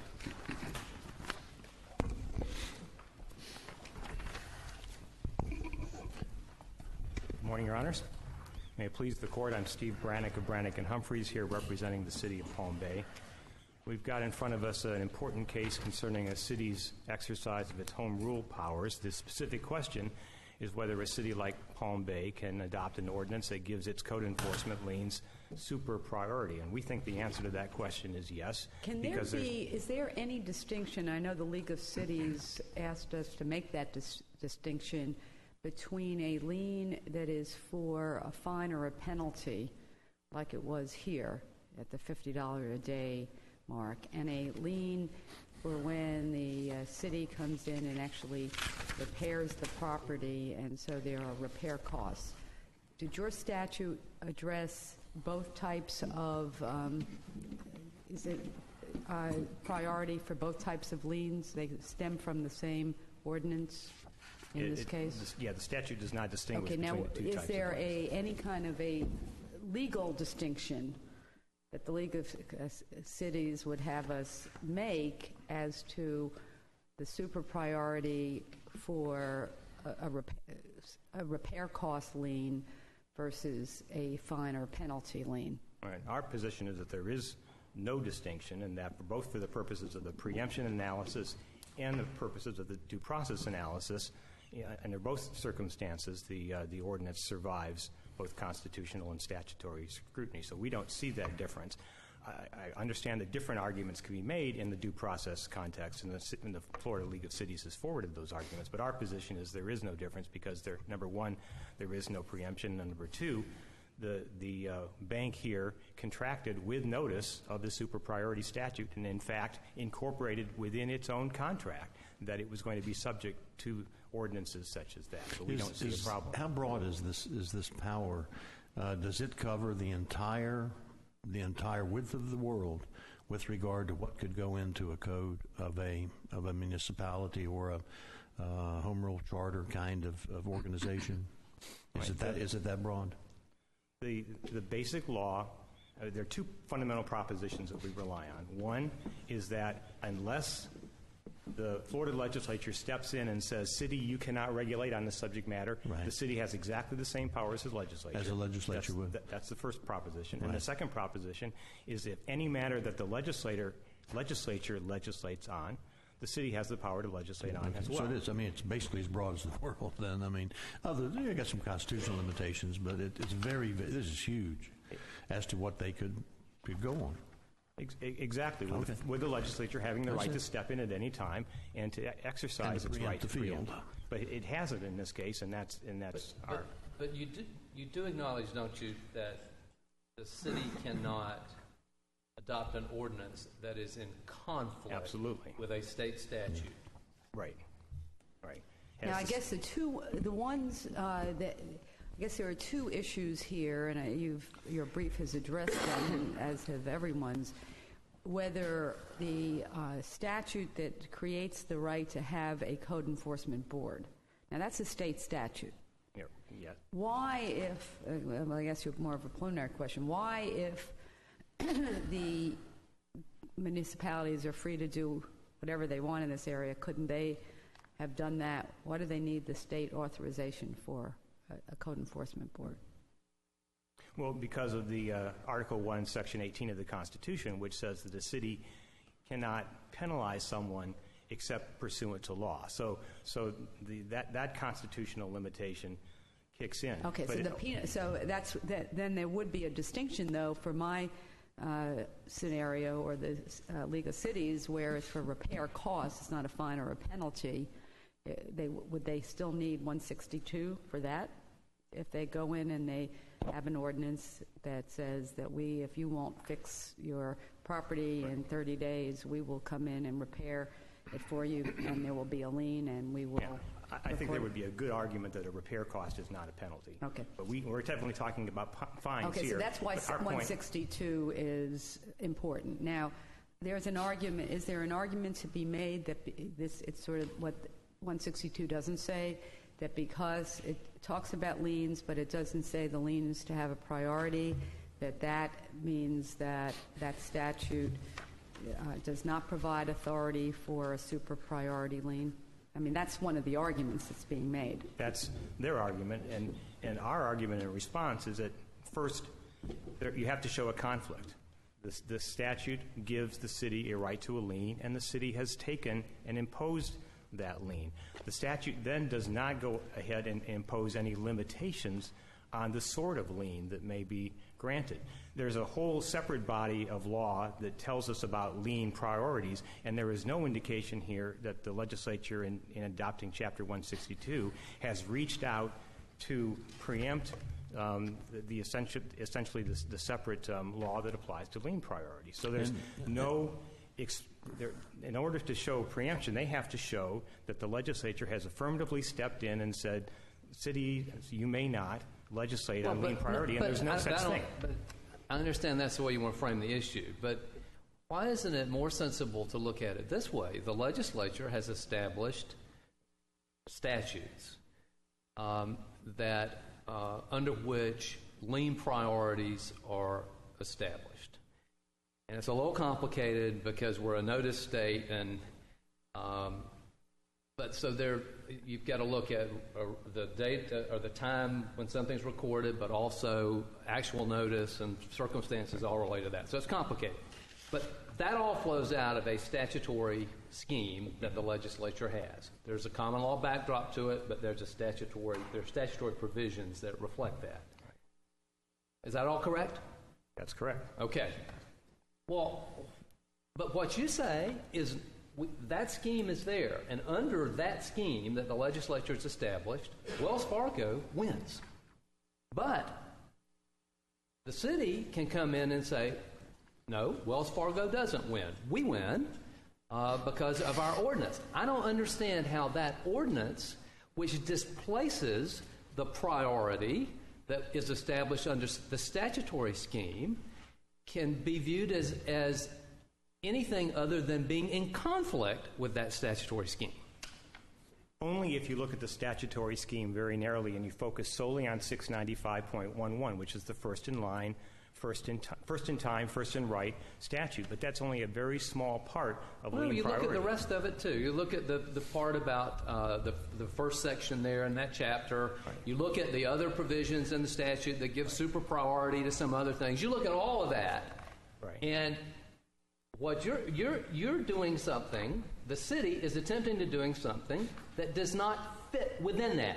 It displaces the priority that would be established by that scheme, and with another priority that's established by the city code, right? But I think what Your Honor has I think acknowledged is that this is a complex scheme with lots of statutes, lots of common law that you have to look to. What they have to show to find preemption is that the Florida legislature... Let me ask you this. We talk about common law. Can the, and I don't know how this plays into all this here, but do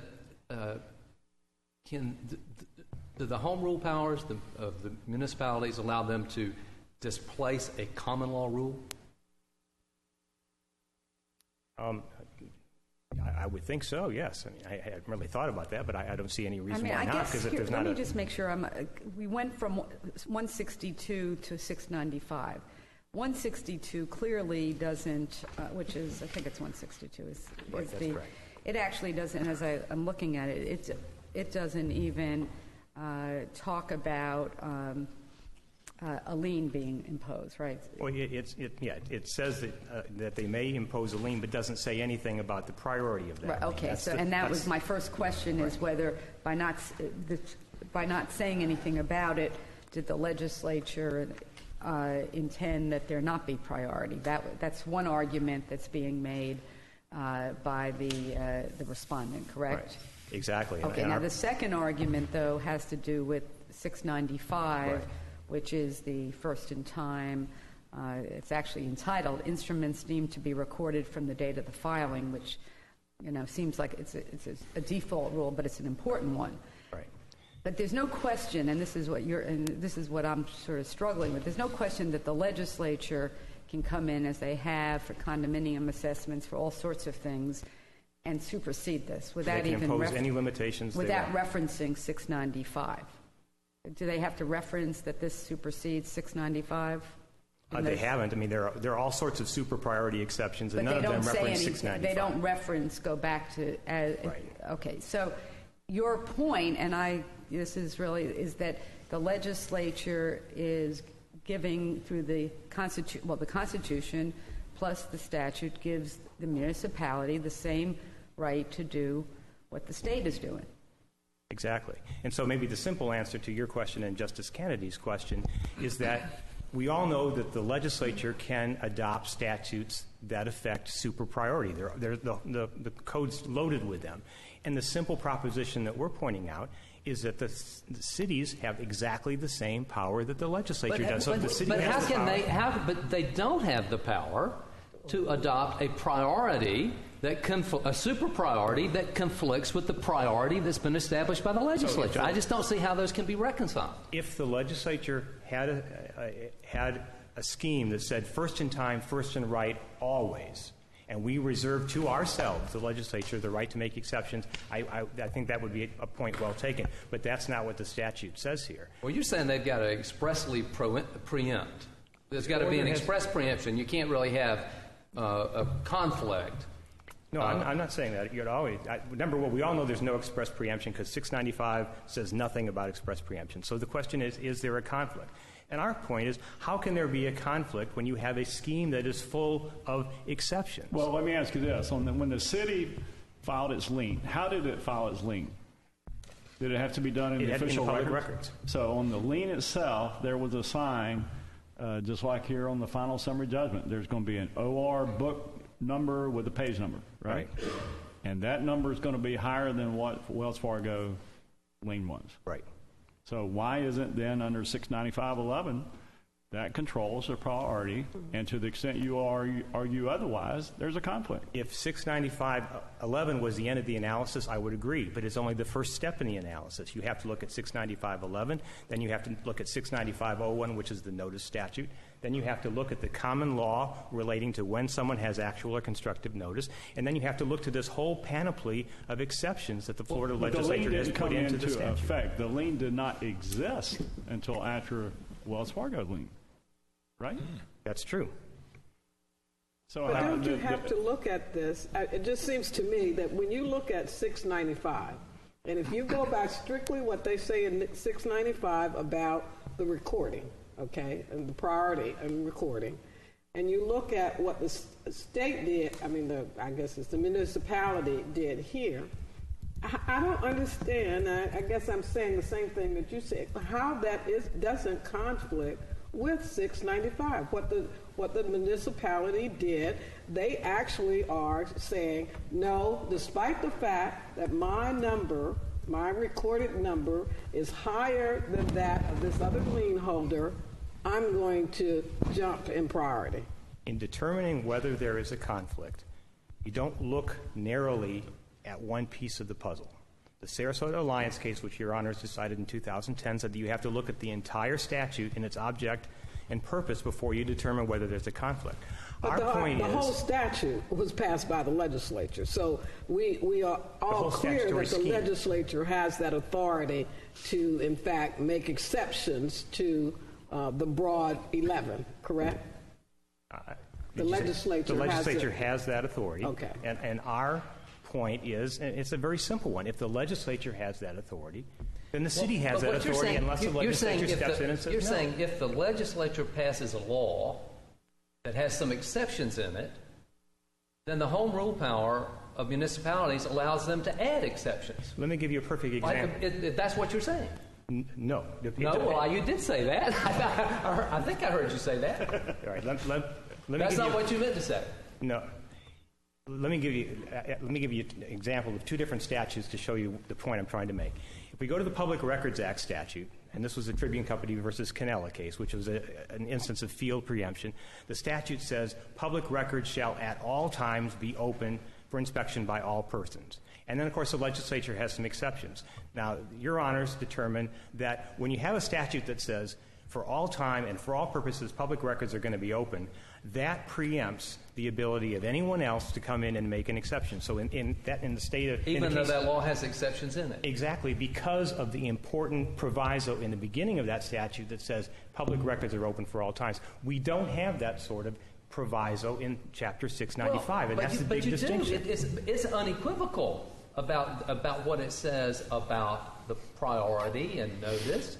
Now, there are other things that have to be looked at to determine that there are some exceptions to that, but that language in that chapter seems to be unequivocal.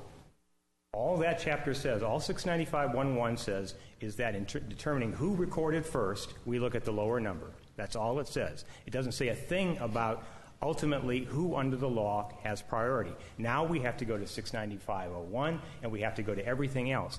It's a very big bundle of statutes and common law principles, and our point is that since you get lots of different results under that big package of common law principles and statutory principles, you can't read into that, which is what they have to do, an intent from the legislature to prohibit anyone else from making an exception. But it seems like to me you're saying if the legislature does something that's really complicated, then municipalities have the ability to come in and tinker with it. Your Honors decided exactly that in the Sarasota Alliance case in 2010. One of the fundamental principles that you decided in that case was it doesn't matter whether you have a complex statutory scheme.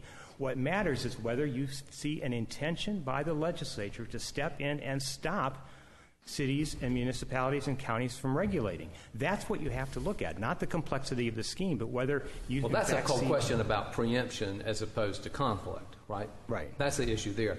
I'm not focused on preemption. I'm focused on conflict. Right. And I'm saying if you have a system where you get 10 different results in 10 different cases, depending upon the parties, the notice, the statutes that apply, how can you read into that a blanket rule that first in time, first in line, always wins?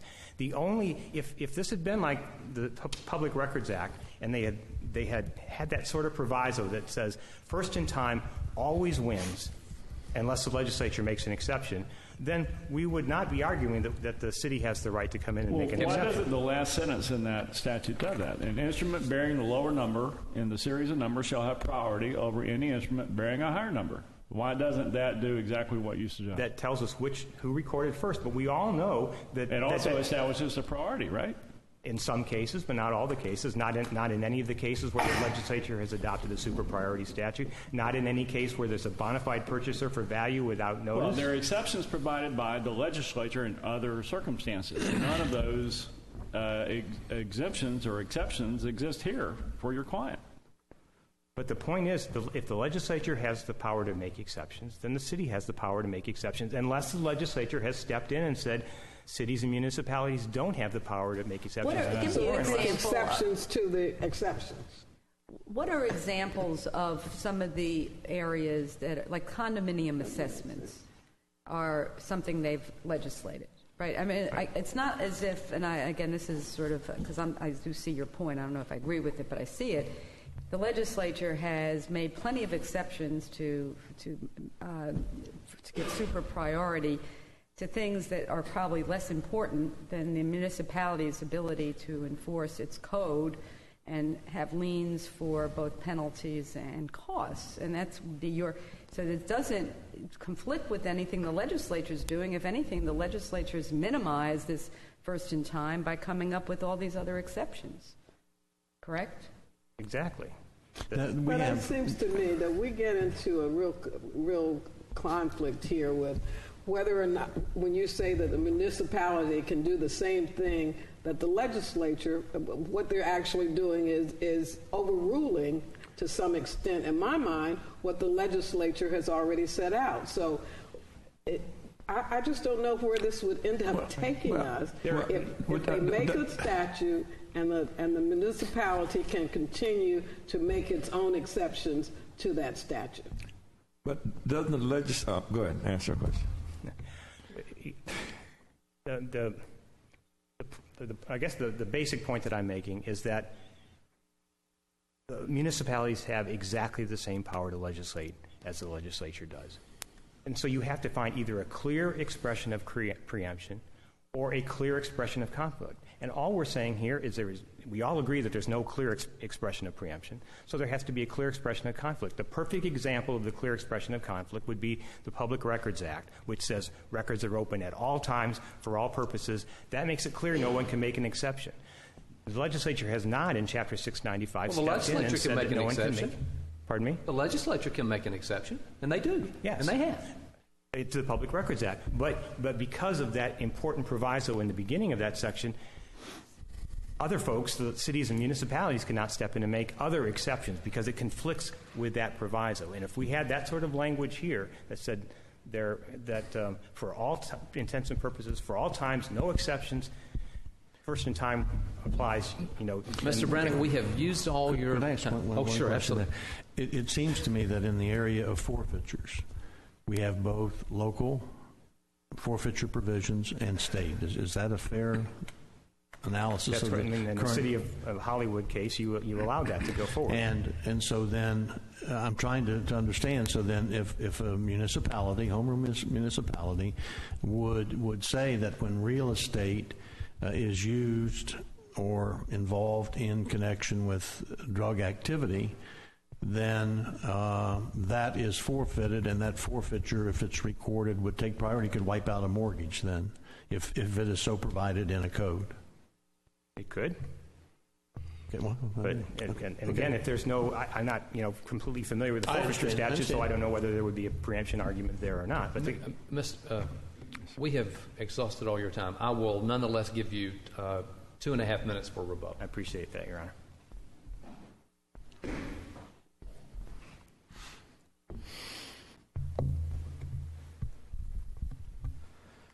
May it please the Court. My name is Matt Canigliaro. With me is Leah Sevi. We are with Carlton Fields, and we are here today on behalf of the respondent, Wells Fargo. The legislature has given cities super priority for tax liens, for special assessments, for certain water, sewer, and other type utility assessments. The city's position ultimately is that the legislature didn't need to adopt any of those statutes, because any city could simply use its home rule authority to adopt an ordinance like the one here that says this type of lien gets a super priority equal in dignity to tax liens. Can I, just as far as the posture of this case, are we here just to decide the issue of whether for Wells Fargo has priority over the city of Palm Bay? Or, because there's been some, the question is, if we follow what you're saying, this statute's unconstitutional, right? But nobody has actually raised the unconstitutionality of the statute. So how, or have they, of the ordinance? I think I'm confused by the question. Well, in other words, there was some argument by the amici that we should only answer the question as it pertains to Wells Fargo and not the bigger question. Is there a way to do that? They were the court's amici in opposing counsels, not really ours, but let me try to say what I think they were saying. They were trying to say, can we leave for another day the circumstance where the lien is based on recouping costs? And in this case, that's not at issue. I think I agree with opposing counsel that it's hard to do that here, that this is really one approach. It is one ordinance, and it says that these liens get a super priority. And our position is we agree with the 5th DCA that ordinance is invalid.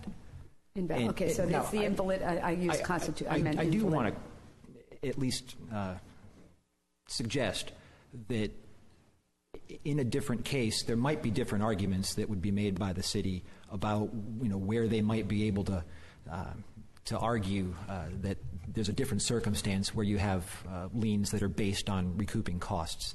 That wasn't done here. We're just under the single ordinance that's in front of the court. And I don't want to suggest that those arguments will work or won't work. I just want to suggest that may be a different circumstance. And I think that's what the amici were trying to do. Okay. Now, the other circumstance is that although no question your mortgage was filed before the lien, or we wouldn't be here, I assume, the mortgage did say the mortgage was entered into after the ordinance was enacted, and the mortgage does say subject to all applicable law, including local ordinances. And in fact, one of the arguments that Wells Fargo has is, hey, you should have told us about that you're going to be assessing our property owner, because we would have come in and told them you better pay it off.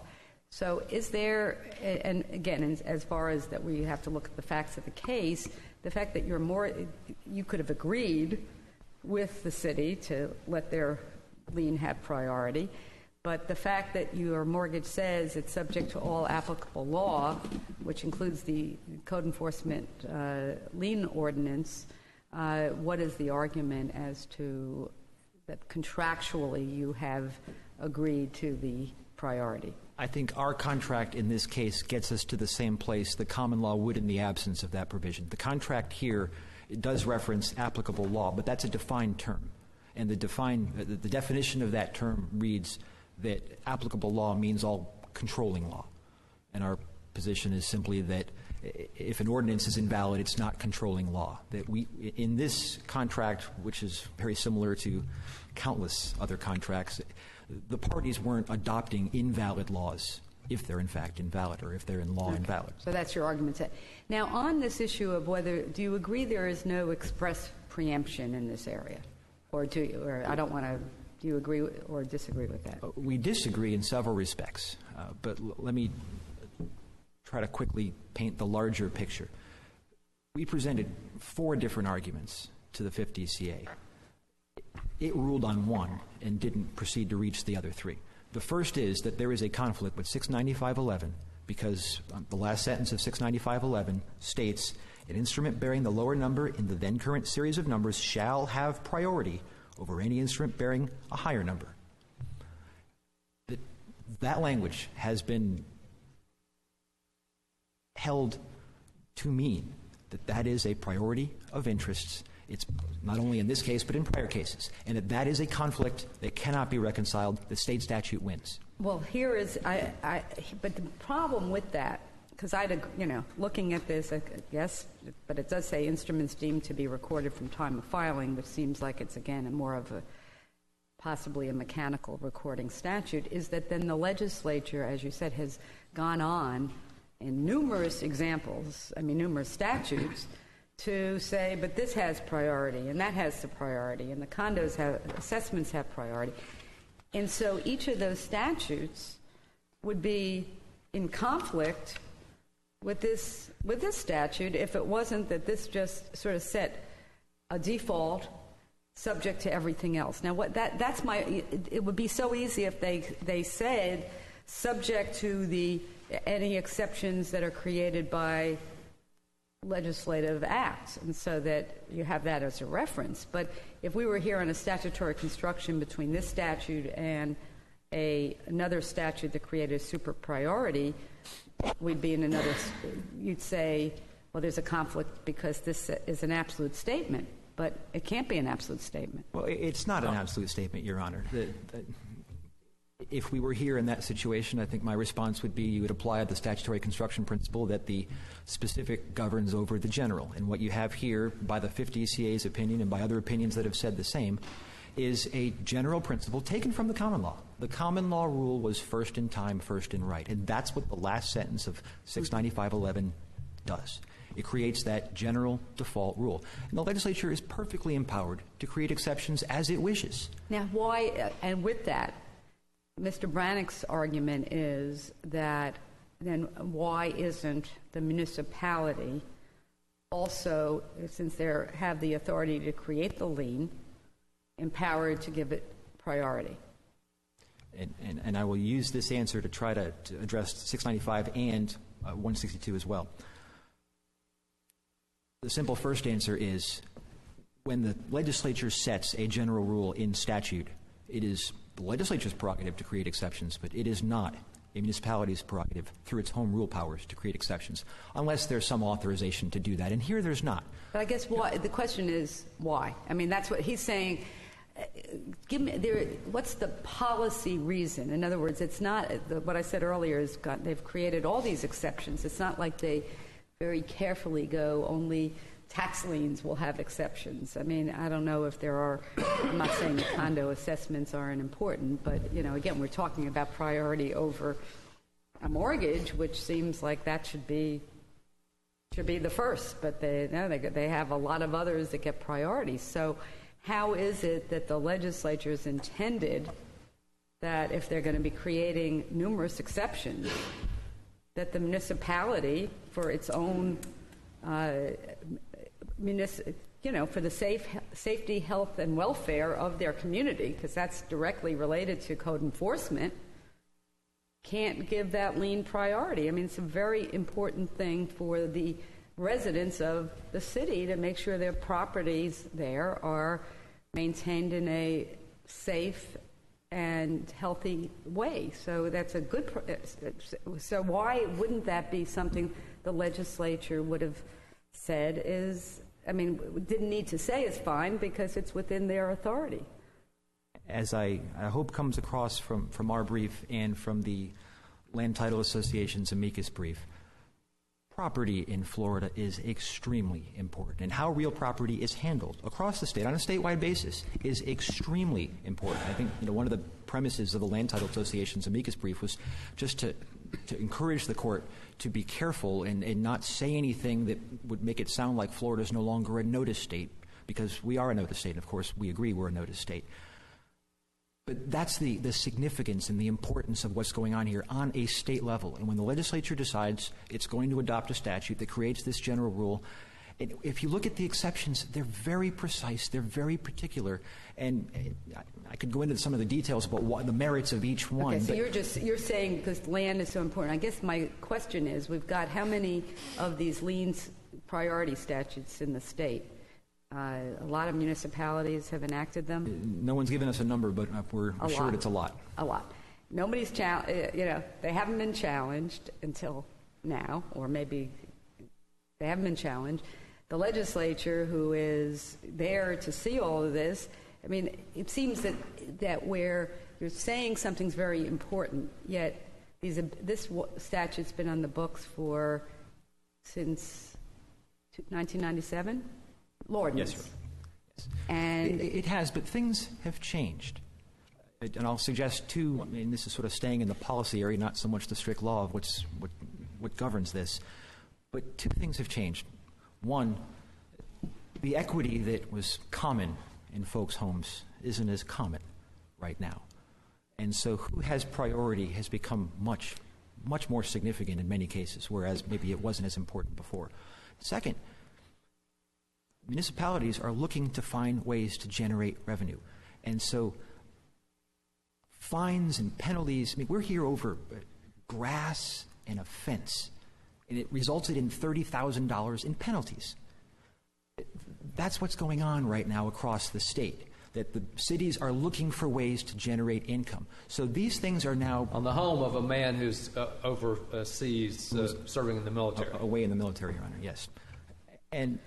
Let me ask you this. It seems to me that your opponent's argument essentially is that we have the general statute 695.11, and maybe he can correct me if I'm wrong on his rebuttal, and the legislature has made exceptions to that statute, and that a municipality, a home rule municipality, can also make exceptions to that statute as long as their exception does not try to trump a legislative exception. I think that's essentially what is being said here. And so what's wrong with that argument? That if the city creates a conflict with a statute that's set forth as a general rule or default position, I'm going to say general rule more clearly. But the statute itself doesn't say you can't have any exceptions to it, right? No, it doesn't. But it does say, I think with some clarity, that an instrument with a lower number shall have priority over an instrument with a higher number. Well, the problem I have with that is 161 says that, and we are not giving anybody any power. The legislature has given the home rule municipality the power to enact any legislation which the legislature may have, except when it's expressly preempted to the state or the county government or the constitutional general law. And if the state can make these exceptions and they don't preclude the municipalities from making the exceptions in terms of the priorities, why can't the municipalities do what the statute said, referring to the Constitution, that the legislature could do? Because this court has said in its preemption-type jurisprudence that if there is a conflict, then that's a form of... Where's the conflict? The problem I have is the legislature knows how to say, well, they could put words in fact that no governing body other than the legislature shall, a simple line, and that would have precluded the state, the county or the municipalities from infringing on that. It has to be expressed. Where is it expressed in here? The expression is in the statement, shall have priority. That's a... I know, but then the state makes exceptions. And that's the state's prerogative. The legislature can do that. Now the municipalities have the same power the legislatures have to make exceptions. They didn't... And on that point, we disagree, Your Honor. Huh? We disagree on that point, Your Honor, that they do not. Okay. And if I could add a few additional reasons why there's preemption here. We've been talking about 695.11, and we stand completely on the 5th District's opinion in that regard, and would suggest the court does not need to go any farther than the last sentence of 695.11, finding a conflict, deciding that the ordinance is invalid. But even beyond that, looking at 162, the chapter on code enforcement liens, there are multiple problems there. We have cited... discussed at some length the City of Tampa versus Braxton case in numerous Attorney General opinions that go back decades, explaining a couple very key core principles. First, that this act is presented to cities and counties on basically a take-it-or-leave-it basis. They have the power under this chapter to adopt or to abolish that act as provided herein. And what the second DCA and what the Attorney General have said for decades is that they don't have the power to change it. They don't have the power to create new remedies. They can't even adjust compensation for the board members of the local board. That this is presented by the state to the cities. As counsel said earlier, it's all in connection with Article 1, Section 18. There's a constitutional basis for wanting to do this. But it's presented on an as-is basis. If they want this, they take it. If they don't take it. Let the county court system process code violations. And that's a critical principle, because what's happened here is a critical change to what the legislature's done. As we heard discussed earlier, there is an extensive statute at 162.09 subsection 3 that discusses these liens, and it discusses them in depth, in detail. Which statute? 162.09 subsection 3. And it discusses them in extraordinary detail, and who they can be against, when they come into play, what property they cover. And they cover not just real property, but the personal property of the owner. When you can foreclose, how it can be foreclosed, who can execute a satisfaction release. There's incredible detail right there on this very point, even beyond the fact you're supposed to take or leave the act as a whole. On the lien issue itself, there's extraordinary detail from the legislature. And what the city has done in this case is stepped in and said, we don't like the remedies because we can't collect enough money from them, so we're going to improve them. And they can't do that. And that's getting beyond 695.11 into this whole separate area. But I want to make sure the court is aware that we've presented these multiple arguments. We think each of them works, although the court never needs to reach the later ones. Well, you've got an entirely separate argument about due process, which means even if you lost on these other arguments, because you won on the due process argument in the trial court, and that was not raised in the district court by the city as a basis for reversing the trial court, then they're jammed on that. Isn't that correct? Yes, Your Honor. What was the due process? And I'm glad we're going to just talk about due process. What was the argument made about the due process at the trial court level? That it is a violation of the, in our case, the mortgage holder's due process rights to not be informed, to not receive notice, actual notice, of what's going on here. In other words, that what you said, and it is, I think there is something about to look at the facts of this case, that if you've got a property that is causing a problem and you've got an absentee landlord, the mortgage holder gets notice, they can step in and fix it or pay the fine. So if there's a super priority, yes, Your Honor. If the city has validly set up a system, well, even so, it would seem that there'd be an interest in not having proper. You're still going to have to. If they default, doesn't the mortgage holder have an interest in property being maintained? That's similar to really what the city has, other than they're wanting to get all the money out of the fines. Well, yes, Your Honor. And these fines, the city picks a number within the statutory range, and now these fines can run on a daily basis, and we weren't informed of them. Now, here is, though, the problem is that goes to something else, so that was not, you won on that basis, and that was not appealed by the city? Yes, Your Honor. Was not? Was not appealed. So that issue is not before us at all. Well, then, yes, Your Honor. Doesn't this whole issue, isn't this issue moot as to you? I mean, if you've won on due process and there's no decision on it, I mean, you still, and you like, of course, you like the 5th District opinion, so that certainly wouldn't hurt you. But even if we reverse, you win. Yes? The opinion that the 5th District issued reaches a very serious, very important issue. And the question that the court certified is a very serious, very important question. Again, and that may be a separate issue, but you're agreeing you win no matter what, even if you lose here. We certainly hope we do. Yeah.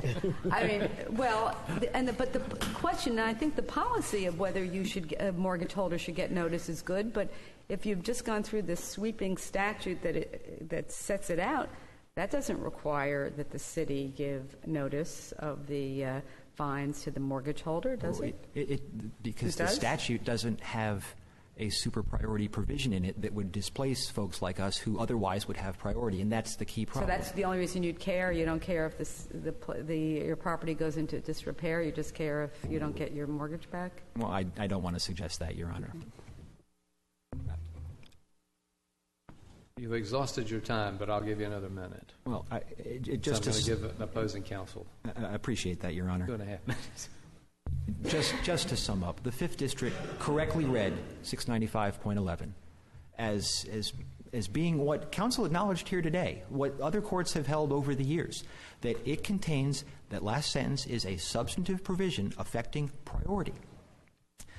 And in that, because that provision is in conflict with this ordinance, which tries to create an exception to it, the ordinance fails. The statute prevails under these circumstances. If the court is to reach the 162 issues, we think there are multiple reasons why under 162, based on existing case law from the 2nd DCA, based on decades of Attorney General opinions that have guided this state along its way, that the city cannot change this act, cannot give itself a better remedy, and so the ordinance for those reasons is invalid as well. Thank you.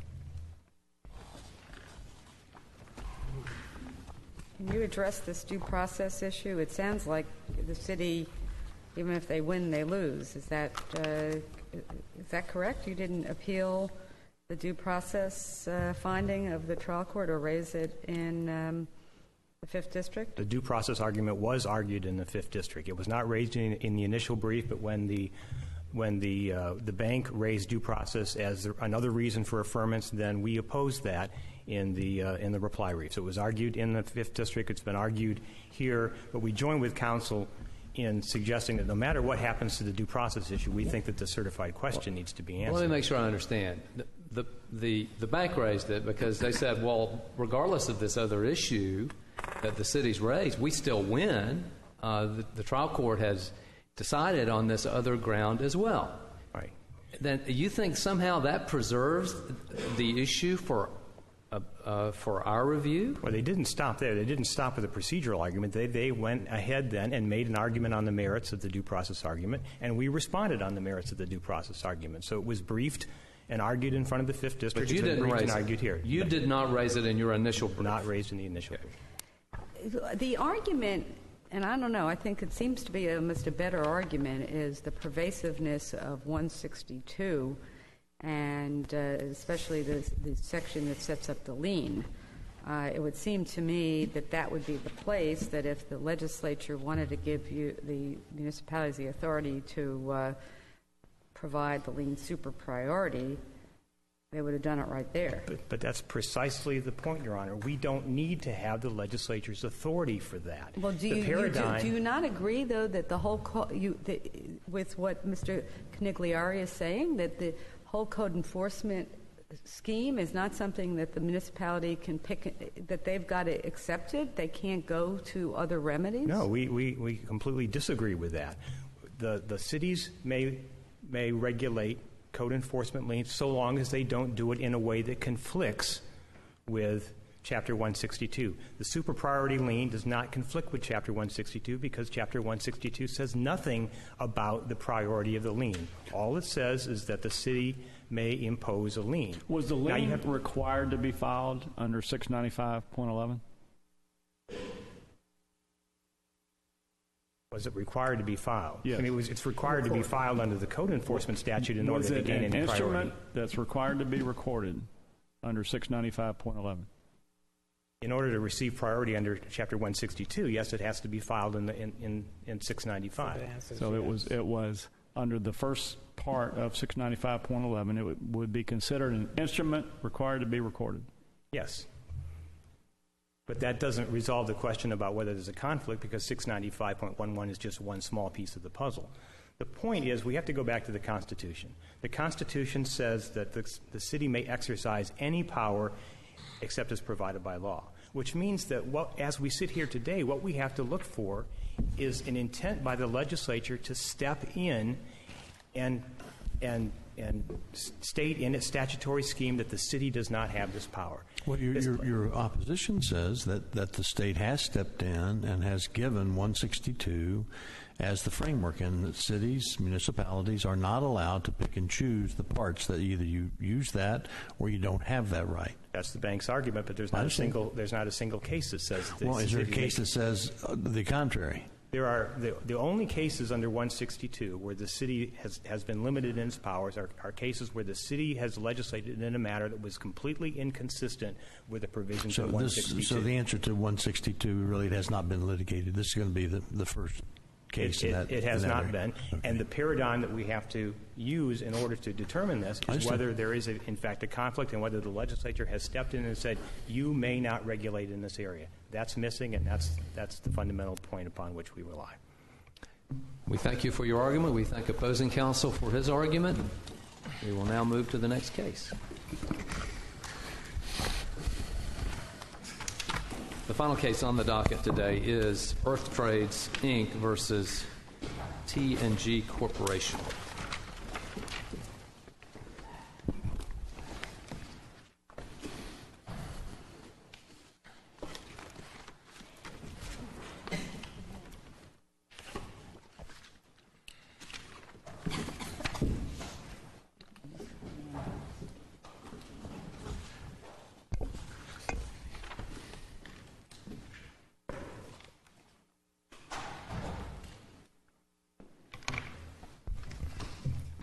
Good morning. May it please the Court.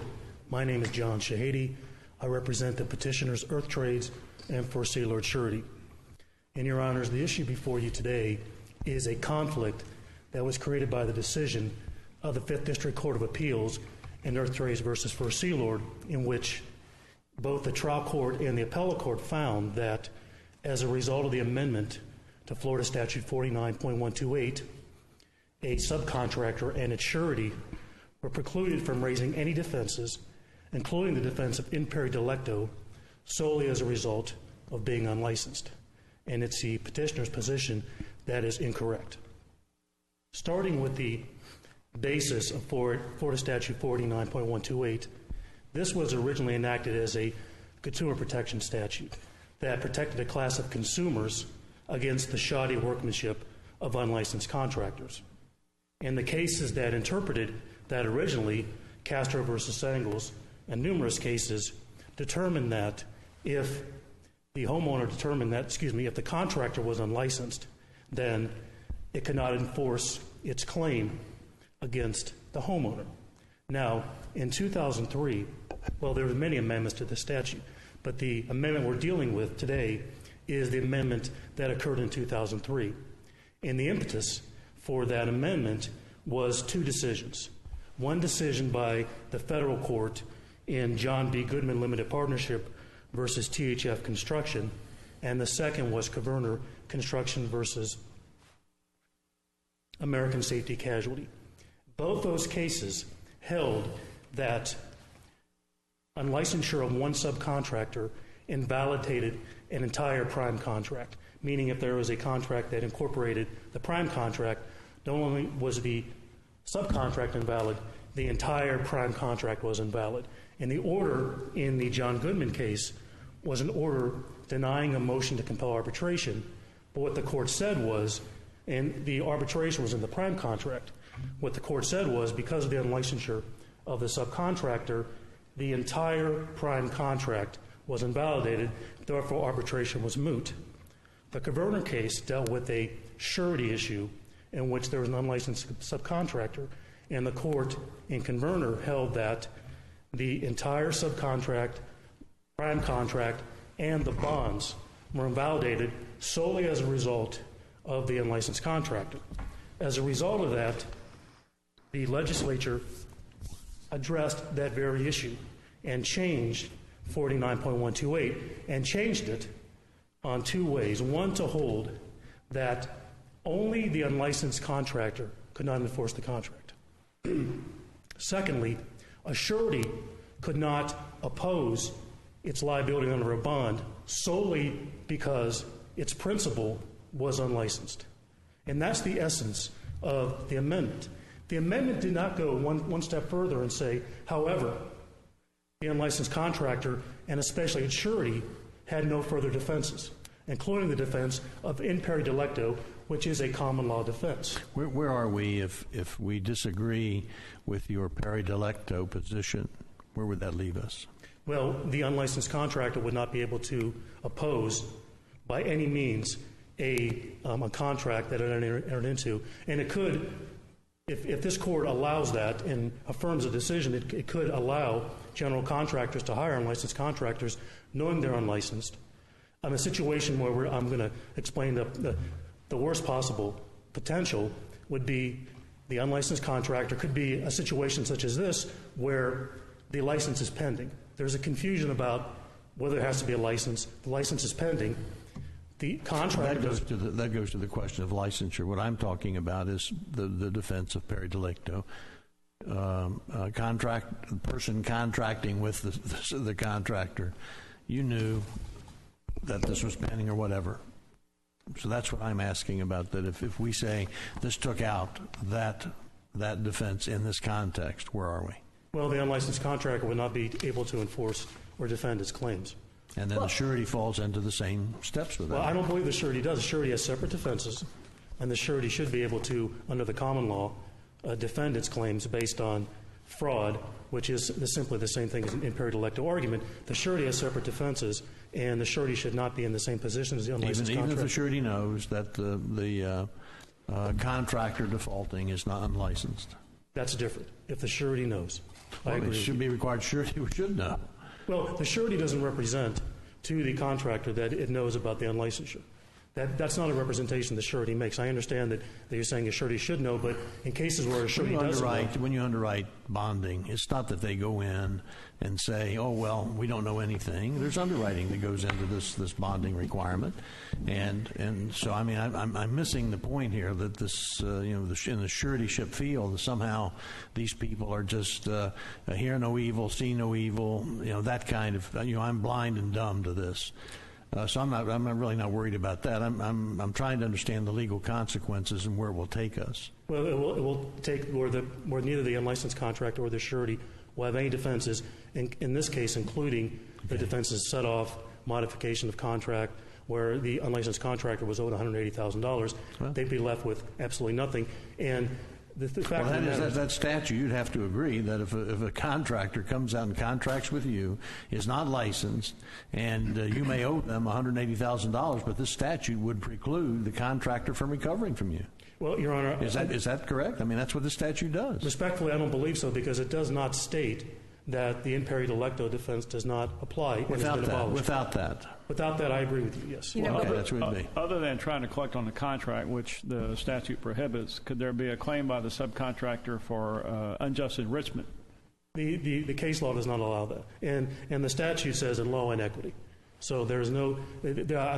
I'm quoting, I think it's Wood versus Black, as a 1953 decision that says unjust... I think that said unjust enrichment was allowed, and then it was overruled. In this case, the statute says in law and equity. So no, there could not be an unjust enrichment claim by your understanding is the statute for an unlicensed contractor is, even if they do $1 million worth of work for a general contractor, the general contractor said, thank you very much, have a nice day. They keep it, no recourse. You're unlicensed, you're out. Okay, Absolutely. So here's... we were just spent in the case before talking about, we're here on legislative intent, right? Statutory construction, not our policy of what we think should be, what's fair or not. The introductory statement of the statute is so broad. It says, as a matter of public policy, contracts entered into on or after 1990 by an unlicensed contractor shall be unenforceable in law or in equity by the unlicensed contractor. Yes. Now, the issue on this in peri delicto is what I thought that your defense was that the contractor knew that the unlicensed contractor, that the subcontractor was unlicensed. That's correct. But what I understand about in peri delicto is that how is that equal? If the violation is I can't enter into contracts or do work in the state of Florida unless I'm licensed, how is that ever going to be the fact that they also knew, and that's the allegation, that is enough to defeat the claim? The case law that I've described to you, the Castro versus Sangles, and the other cases I've described say that very thing, that if the homeowner or the contracting party knew of the unlicensure based on in peri delicto, they're both be left to their own way. They cannot, neither of them can enforce the contract. It seems like, again, this would be something that if the legislature intended to allow that type of defense, that they would have included it in the statute. Well, respectfully, Justice Parente, I disagree. The cases I cited, specifically the Essex insurance case, says the opposite. Says when there is a common law defense or common law cause of action, where there is a statute that is in conflict with that common law defense, it must specifically describe how it abolishes the common law. But the common law defense here is in peri delicto. And the point that Justice Parente has been making is there may be delicto, but it's not peri. Well... Am I right? Well, I understand that the cases I've cited and the cases that I've interpreted talk about... I tell you, I can find something that might be described as incoherence in the case law. Would you disagree with that? Incoherence? Yes. No, I would not. You would not disagree? Plus, not any of our cases. It's not our case. I'm not talking about our cases. I'm talking about the district court's cases. Well, again, they all state that, this is an interesting concept you've brought up, they all state that they don't go into peri delicto or delicto. They say that if you know, then you're barred. And the cases all are very clear on that. But, you know you're barred. But okay, we've got to look at the statute that we've got now. And if I understand the statutory scheme now, when the subcontractor who was unlicensed entered this contract and did the work, that was a crime. Yes, potentially a crime, yes. Now, misdemeanor. It was not a crime for the contractor. At least there's nothing that explicitly makes that a crime. And there perhaps is a civil offense involved in that. But again, it's not a crime. And the legislature, in all the history of this statute, seems to have made pretty clear that they don't want to bar the party to a contract other than the unlicensed contractor from having some ability to enforce the contract, right? Well, I mean, I don't know how else you could explain the way this statute has developed. By the cases I cited, the Goodman case and the Governor case, and that's what was the impetus. That's just legislative intent for that. What they didn't want to do, the legislator didn't want a situation where the entire prime contract was invalidated. Well, because but the of one statute doesn't contract. say anything about that. I mean, well, that's all kind of a gloss, and that's not from the we cannot figure that out from looking at the text of the statute and the way that text has evolved. I mean, that's extraneous to that entirely. Well, and speculative. No, it's not. And again, I'm using persuasive authority, but Larry Libby Construction Law Manual, that he went through in detail the legislative intent in those two cases. Now, to the extent that the court wants to agree or disagree with the persuasive authority of Mr. Libby, but that's what Mr. Libby explained was the reason and the impetus for the change. Well, he's not in the legislature. I mean, I don't know how what some commentator says about what the legislature meant to do becomes how persuasive.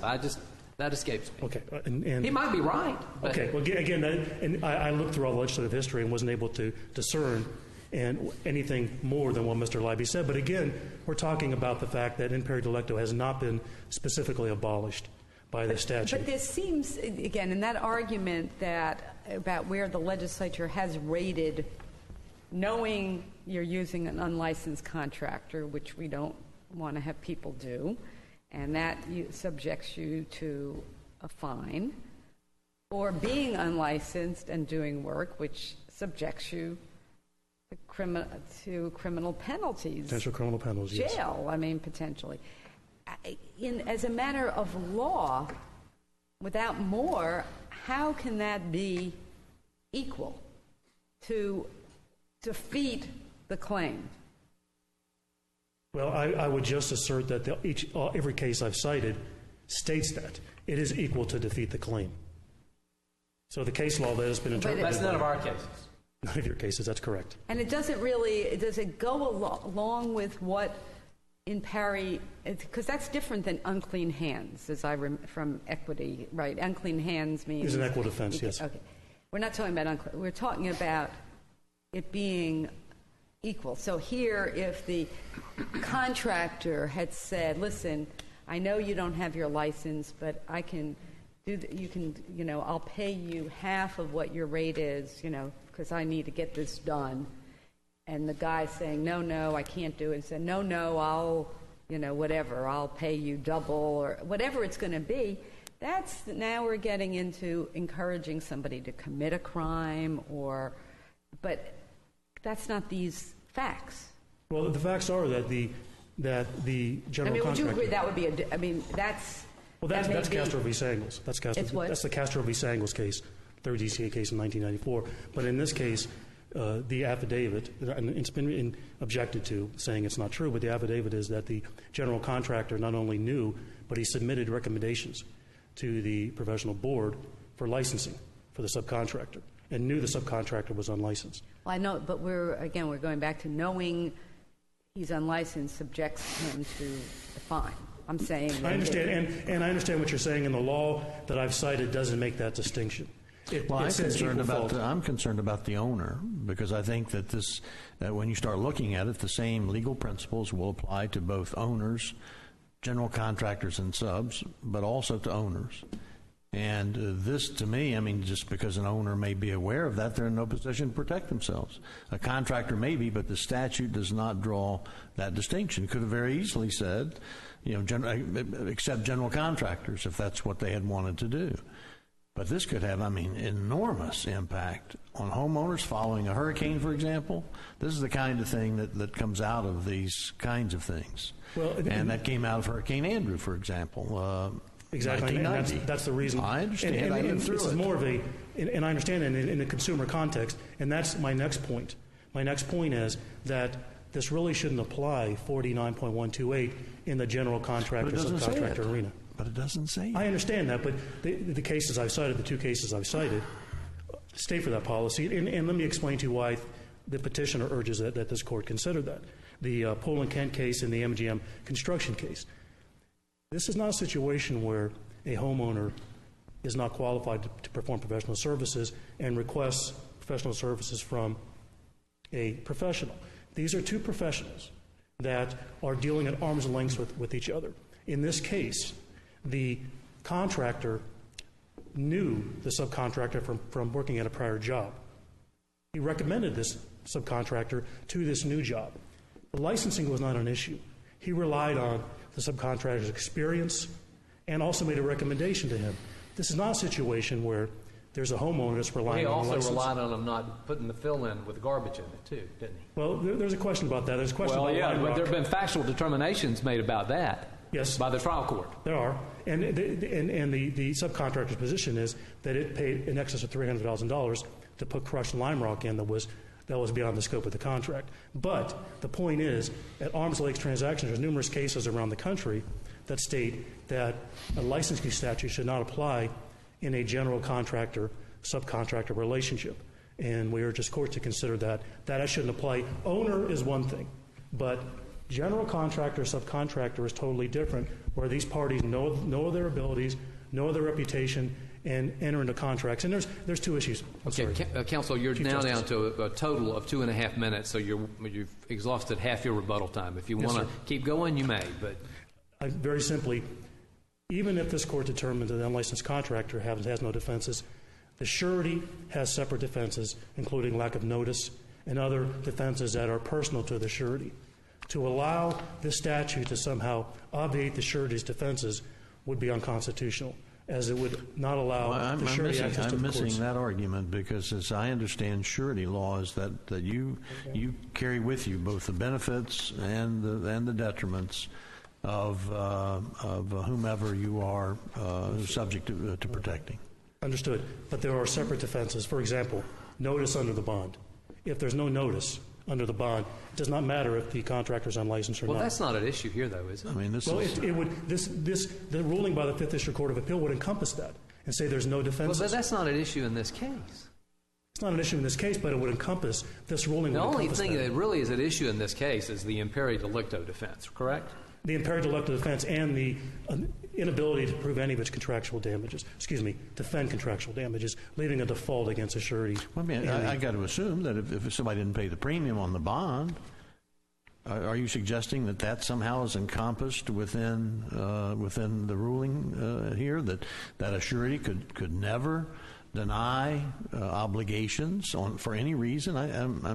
I'm missing it. Well, what the Fifth District, the opinion is stating is that the surety, if they cannot say because the contractor is unlicensed, there are no other defenses. And as far as I'm concerned, it would completely take that any defenses that the surety would have. You mean including non-payment of bond, premium, all of those that even go to the existence of the bond itself. And the opinion the decision didn't take that into account. And I'd like to reserve, I have 30 seconds, a little more for rebuttal if I may. Thank you. I'll give you an additional minute. Thank you. May it please the Court, my name is Kimberly Ashby, and I represent the respondent T&G Corporation. T&G was, of course, the general contractor in this case. And I'd like to follow up on something Justice Lewis said. This case does not involve other defenses such as notice on the bonds. They didn't raise that. You didn't pay the premium was paid. We tried this case non-jury for a full day on the challenges to the damages, on whether what was done by the general contractor to complete the work was reasonable and within the scope of the original contract, or was there a gild, a lily, or any of that. We tried all those issues. So they were allowed, the unlicensed contractor was allowed to defend? Yes. So there's not that issue, and the surety also could, were they there defending? Yes, they were defended by the same counsel and joint defense, and there was no personal issue to the surety raised other than on appeal. They said for the first time, we think our principal has committed a fraud on us, and I didn't really know how to respond to that, but this about isn't... the set-off issue? Is that precluded because they can't bring a separate claim? It is, and that's probably the harshest thing that I have to deal with, is you say, well, you know, if they did work on this other job, the Jacksonville job, also requiring a license, they didn't have any license, so that's an easy call. It was about $100,000. The expenses that T&G incurred, they spent over $200,000 just paying the people behind Earth Trades that didn't get paid, that we had to pay. And we're looking to the bond, the payment bond that we paid a premium for. Please, would you take care of these people? So that was a big chunk of even what you would consider for the set-off damages. And then the performance, we had to go in, and the garbage, there were garbage bags. I mean, when they dug a backhoe, the visual was, it was stunning. And so that's, you know, that's the trial judge, Judge Lawton, heard all of this testimony and decided the issue. Earth Trades, their position was, they say imperi delicto and all your claims go away, right? If they say imperi delicto, all my claims go away? Well, that's their position. Yeah. I mean, they think, am I wrong? Yeah, that is their claim, and Justice Perry they say imperi delicto and demonstrate that, prove that the contractor knew of their unlicensed status. Once they establish that knowledge, imperi delicto bars any claim by the contractor. And that's what they say. And this case is a poster child for why this isn't a floodgate that is going to encourage general contractors to go out and hire unlicensed subs. Let me ask you a question on that. I mean, certainly this statute does not draw a distinction between an owner contracting and a general contractor contracting with a sub. But counsel argues that other states, other courts, other high courts have carved out an exception, that this statute, or one that says the same thing, has drawn, I guess out of whole cloth, an exception for general contractors, allowing a different approach. Do you agree with that, disagree with that? I didn't see that argued, and it certainly isn't in the construct of what 489-128 is, either now or in any of its iterations. I understand that, but he's saying other states. He's saying that other jurisdictions draw that distinction. Do you agree, disagree? I don't know of any specific instances where that distinction has been drawn, and certainly it isn't present in 489-128. And if I can follow... Again, I understand, because I agree with that. I mean, I'm trying to understand how other courts would out of whole cloth rewrite the statute to create an exception. I understand. That's asking this court to legislate, and I certainly won't be a party to that. But I mean, I understand. We're talking past one another. I'm trying to determine maybe some other courts done that? Not to my knowledge. Okay, that's fair enough. I'm sorry, and I didn't mean to be evasive. On the notice issue, Your Honor, this is really where the rubber hits the road. Take your homeowner, and it could be just mom and pop homeowner. The whole issue of, well, somewhere along the line you knew I wasn't licensed, you throw that in as a defense, and now every single claim on your bond is going to trial, because that's a fact issue every time. Put that in the hands of a contractor, and I mean, general contractors in this state are trying to get traction, and all the jobs that are now becoming available, do you think they're going to want bonding? They're either 25505 public works jobs, or they're private jobs that are requiring bonds because there's so little capitalization left. You got to do it to make sure you're. And we're telling the sureties that you get a free pass if you can show any of the dozens of employees that you have or that you ever had during the context of the timing. They knew, I don't have to pay you anything. That's their case. But for example, you do agree that if they hadn't paid the premium on the bond, that's a different story. Totally different story. Okay. Yes, sir. So is there?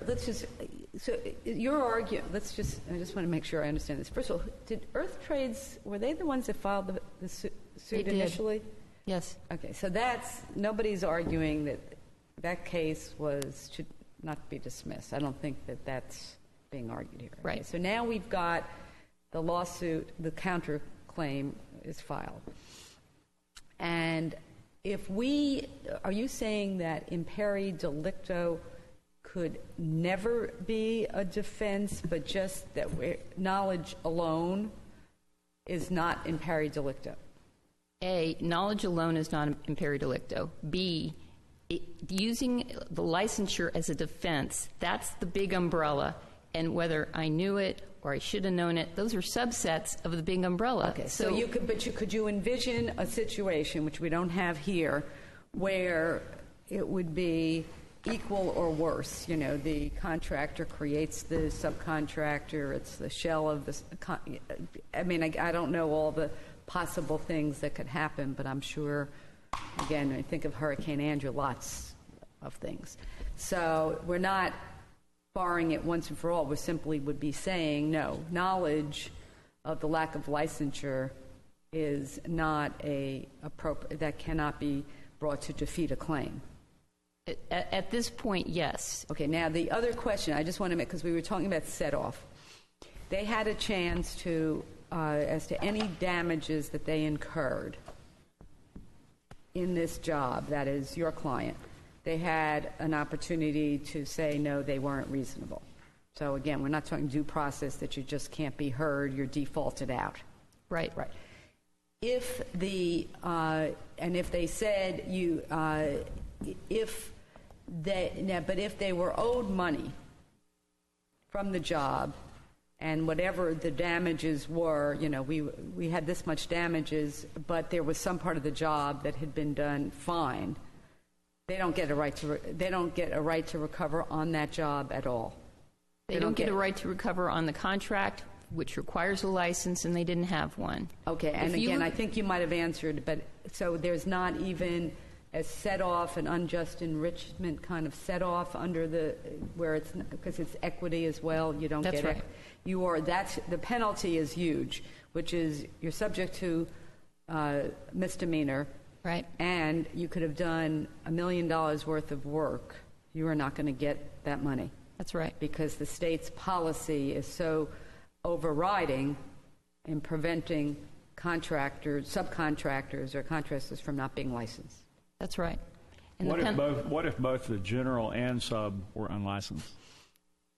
If the general is unlicensed, then the general doesn't have any contract rights either. They don't have any rights against each other. Right. At all. It's a perfect crime then. It's a perfect what? It's a perfect crime at that point. A pox on both their houses. That's right. And you know, from the ownership, except for the lucky homeowner that maybe got that. Yeah, but you know, I do look at these cases, even though this is obviously a commercial case, and say, because what this court does affects everyone, because the statute doesn't distinguish, even though we've over the years tried to get the lien statute to be commercial and non-commercial for lots of reasons, for notice reasons and other things. But in this case, okay, my homeowner has an unlicensed general contractor. Maybe they didn't know to ask. Believe me, I've done home improvements, and I've actually gotten stung by that. I'm on camera, and I hate to admit that to you guys. But you know, that's the kind of thing. When you get in a cab, do you ask the cab driver, are you licensed? I mean, really, there are times when you, the innocent homeowner, think you know what you know and you don't. You know what you could really be looking at, and I don't know that you'd see it as draconian in a homeowner setting, but if that building was constructed by unlicensed contractors throughout, you're looking at getting it raised. That building could come down, and it certainly could be red tagged, and all the repercussions, and most people are financing the construction, and the bank is now trying to figure out whether they're going to foreclose. I mean, there's a whole mass amount of things that can go wrong when somebody's unlicensed. So ground zero is the unlicensed contractor. Do you know you're unlicensed? Yeah, you do. So, and the current version of the statute took out the 489-128 from those local certificates, because that was making everybody crazy. Do I need a certificate in Hernando County to put up drywall? That was really starting to slam the door in too many faces, and the legislature has removed that from 489-128. So going forward, we're not worried whether I need to have a wood finish contract to put up this very lovely bench that you all sit at. We're looking at this as an underground utility contract. I'm doing French drains and tying into the sewer system. There was ever no question that this required an underground license. So let me ask you this. Yes, ma'am. As I understood your answer to a previous question, there could be no set-off if you actually a part of the contract was performed correctly and they were owed theoretically money for that portion of it. Then what this statute, if that's the case and you can't get any kind of set-off even against what they end up having to pay your client, that means that this statute says you cannot bring a claim offensively and you cannot defend it's basically. If you can't get any kind of set-off or anything, it seems to me that you can't defend the claim either. It's a concept of ill-gotten gains, because if I'm performing the work without a license, I can't recover on that. Affirmatively in a main claim, as a set-off, as a defense, as a counterclaim, because that's how these things tend to go, is main claim, counterclaim. You just can't recover. Now, if I want to separate out a contract that's for part of the work that doesn't require a license, and then take my shot at the part that does, I'm not. Obviously, the legislature has made this a very strong point. It's as a matter of public policy. Except it does seem that if you really did the work well, at least you're not going to be slammed if you are able to defend and say, no, these are specious damages, so it's not like the legislature has completely neutered the unlicensed contractor. I mean, that could be draconian. Like, you can't even defend yourself.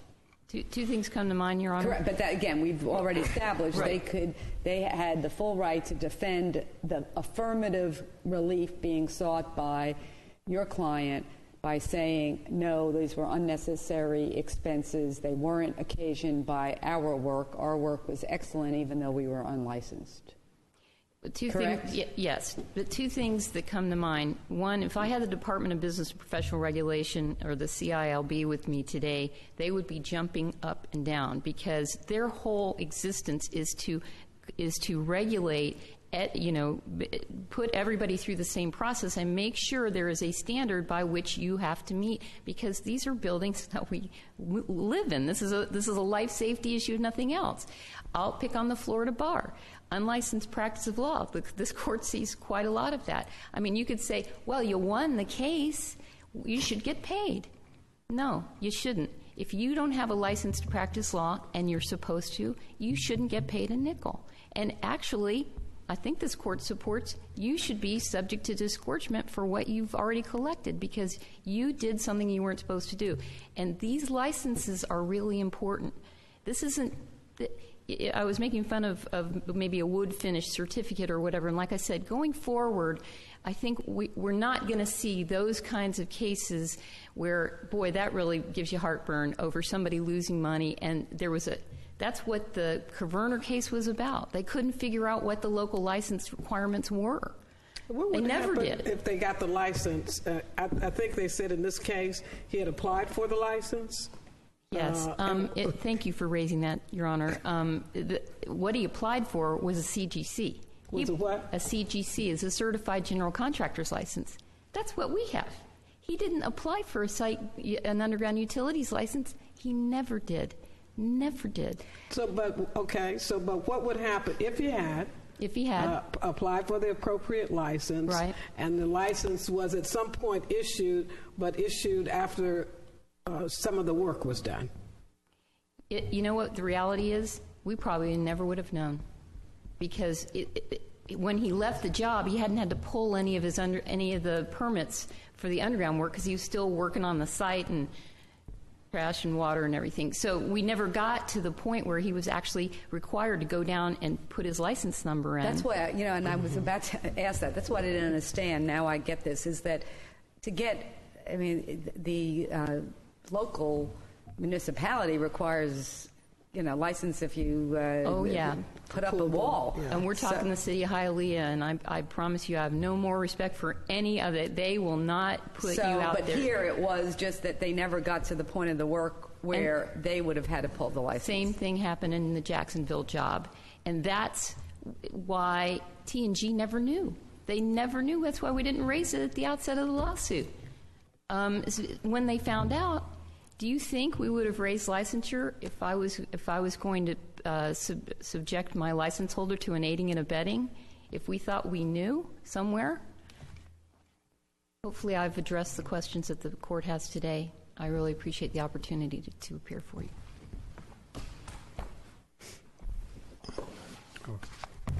Thank you. A brief rebuttal. Justice Lewis, to answer your question to counsel, on page 21 of the initial brief, there are probably 8 cases in 2 or 3 pages that discuss the distinction between homeowner and general contractor, subcontractor. So it was explained in detail in the initial brief and in the reply brief. So that has been briefed. So that was clearly something that was discussed. Those cases, they had a statute like we're talking about here? Yes. And high courts in other states have written in an exception without one in the statute? Yes. And on what basis? The basis that this is not a homeowner situation where a homeowner is relying on the expertise of a licensed professional. It's where 2 professionals in the same trade are dealing at arm's length, and they're not relying on a licensure issue. They're relying on recommendations. They're relying on past work, and the courts are saying that the punitive nature of this statute should not apply where parties are dealing at arm's length and it's not a homeowner contractor then exception. It just sounds like those courts are engaging in what is sometimes called legislating from the bench, because if the statute couldn't be clearer. So, and you're telling me that the statutes in those cases are identical to Florida's? I'm not saying identical, but they are saying that if you're unlicensed, you're barred from recovery. If it's unlicensed, you're barred from recovery. I'm not saying it's verbatim, but it's the same theory. Yes. And secondly, I want to make sure we're clear. The issue of knowledge here, the cases don't make an exception for issues of knowledge and in peri delicto. And the distinction's being made here, and that there's no distinction. And we're talking about whether the general contractor knew or didn't know, and that really isn't the issue. The issue is, can the defense of in peri delicto be raised? And this court's determining, well, he didn't know about it. If it's just knowledge, it can't. That's not the issue. The issue is, should the defense of in peri delicto been allowed to been raised and should have been determined via summary judgment without being able to determine at trial if there was knowledge or if there wasn't? And then if it was allowed to be raised and they found that you had knowledge, then your argument would be it would defeat the entire claim of the respondent? If the general contractor had knowledge, yes. That's all. Yes, and the case law all the case law in Florida supports that up to this point. Thank you. All right. We thank you both for your arguments. That's the last case on today's docket. The court now is adjourned. All right.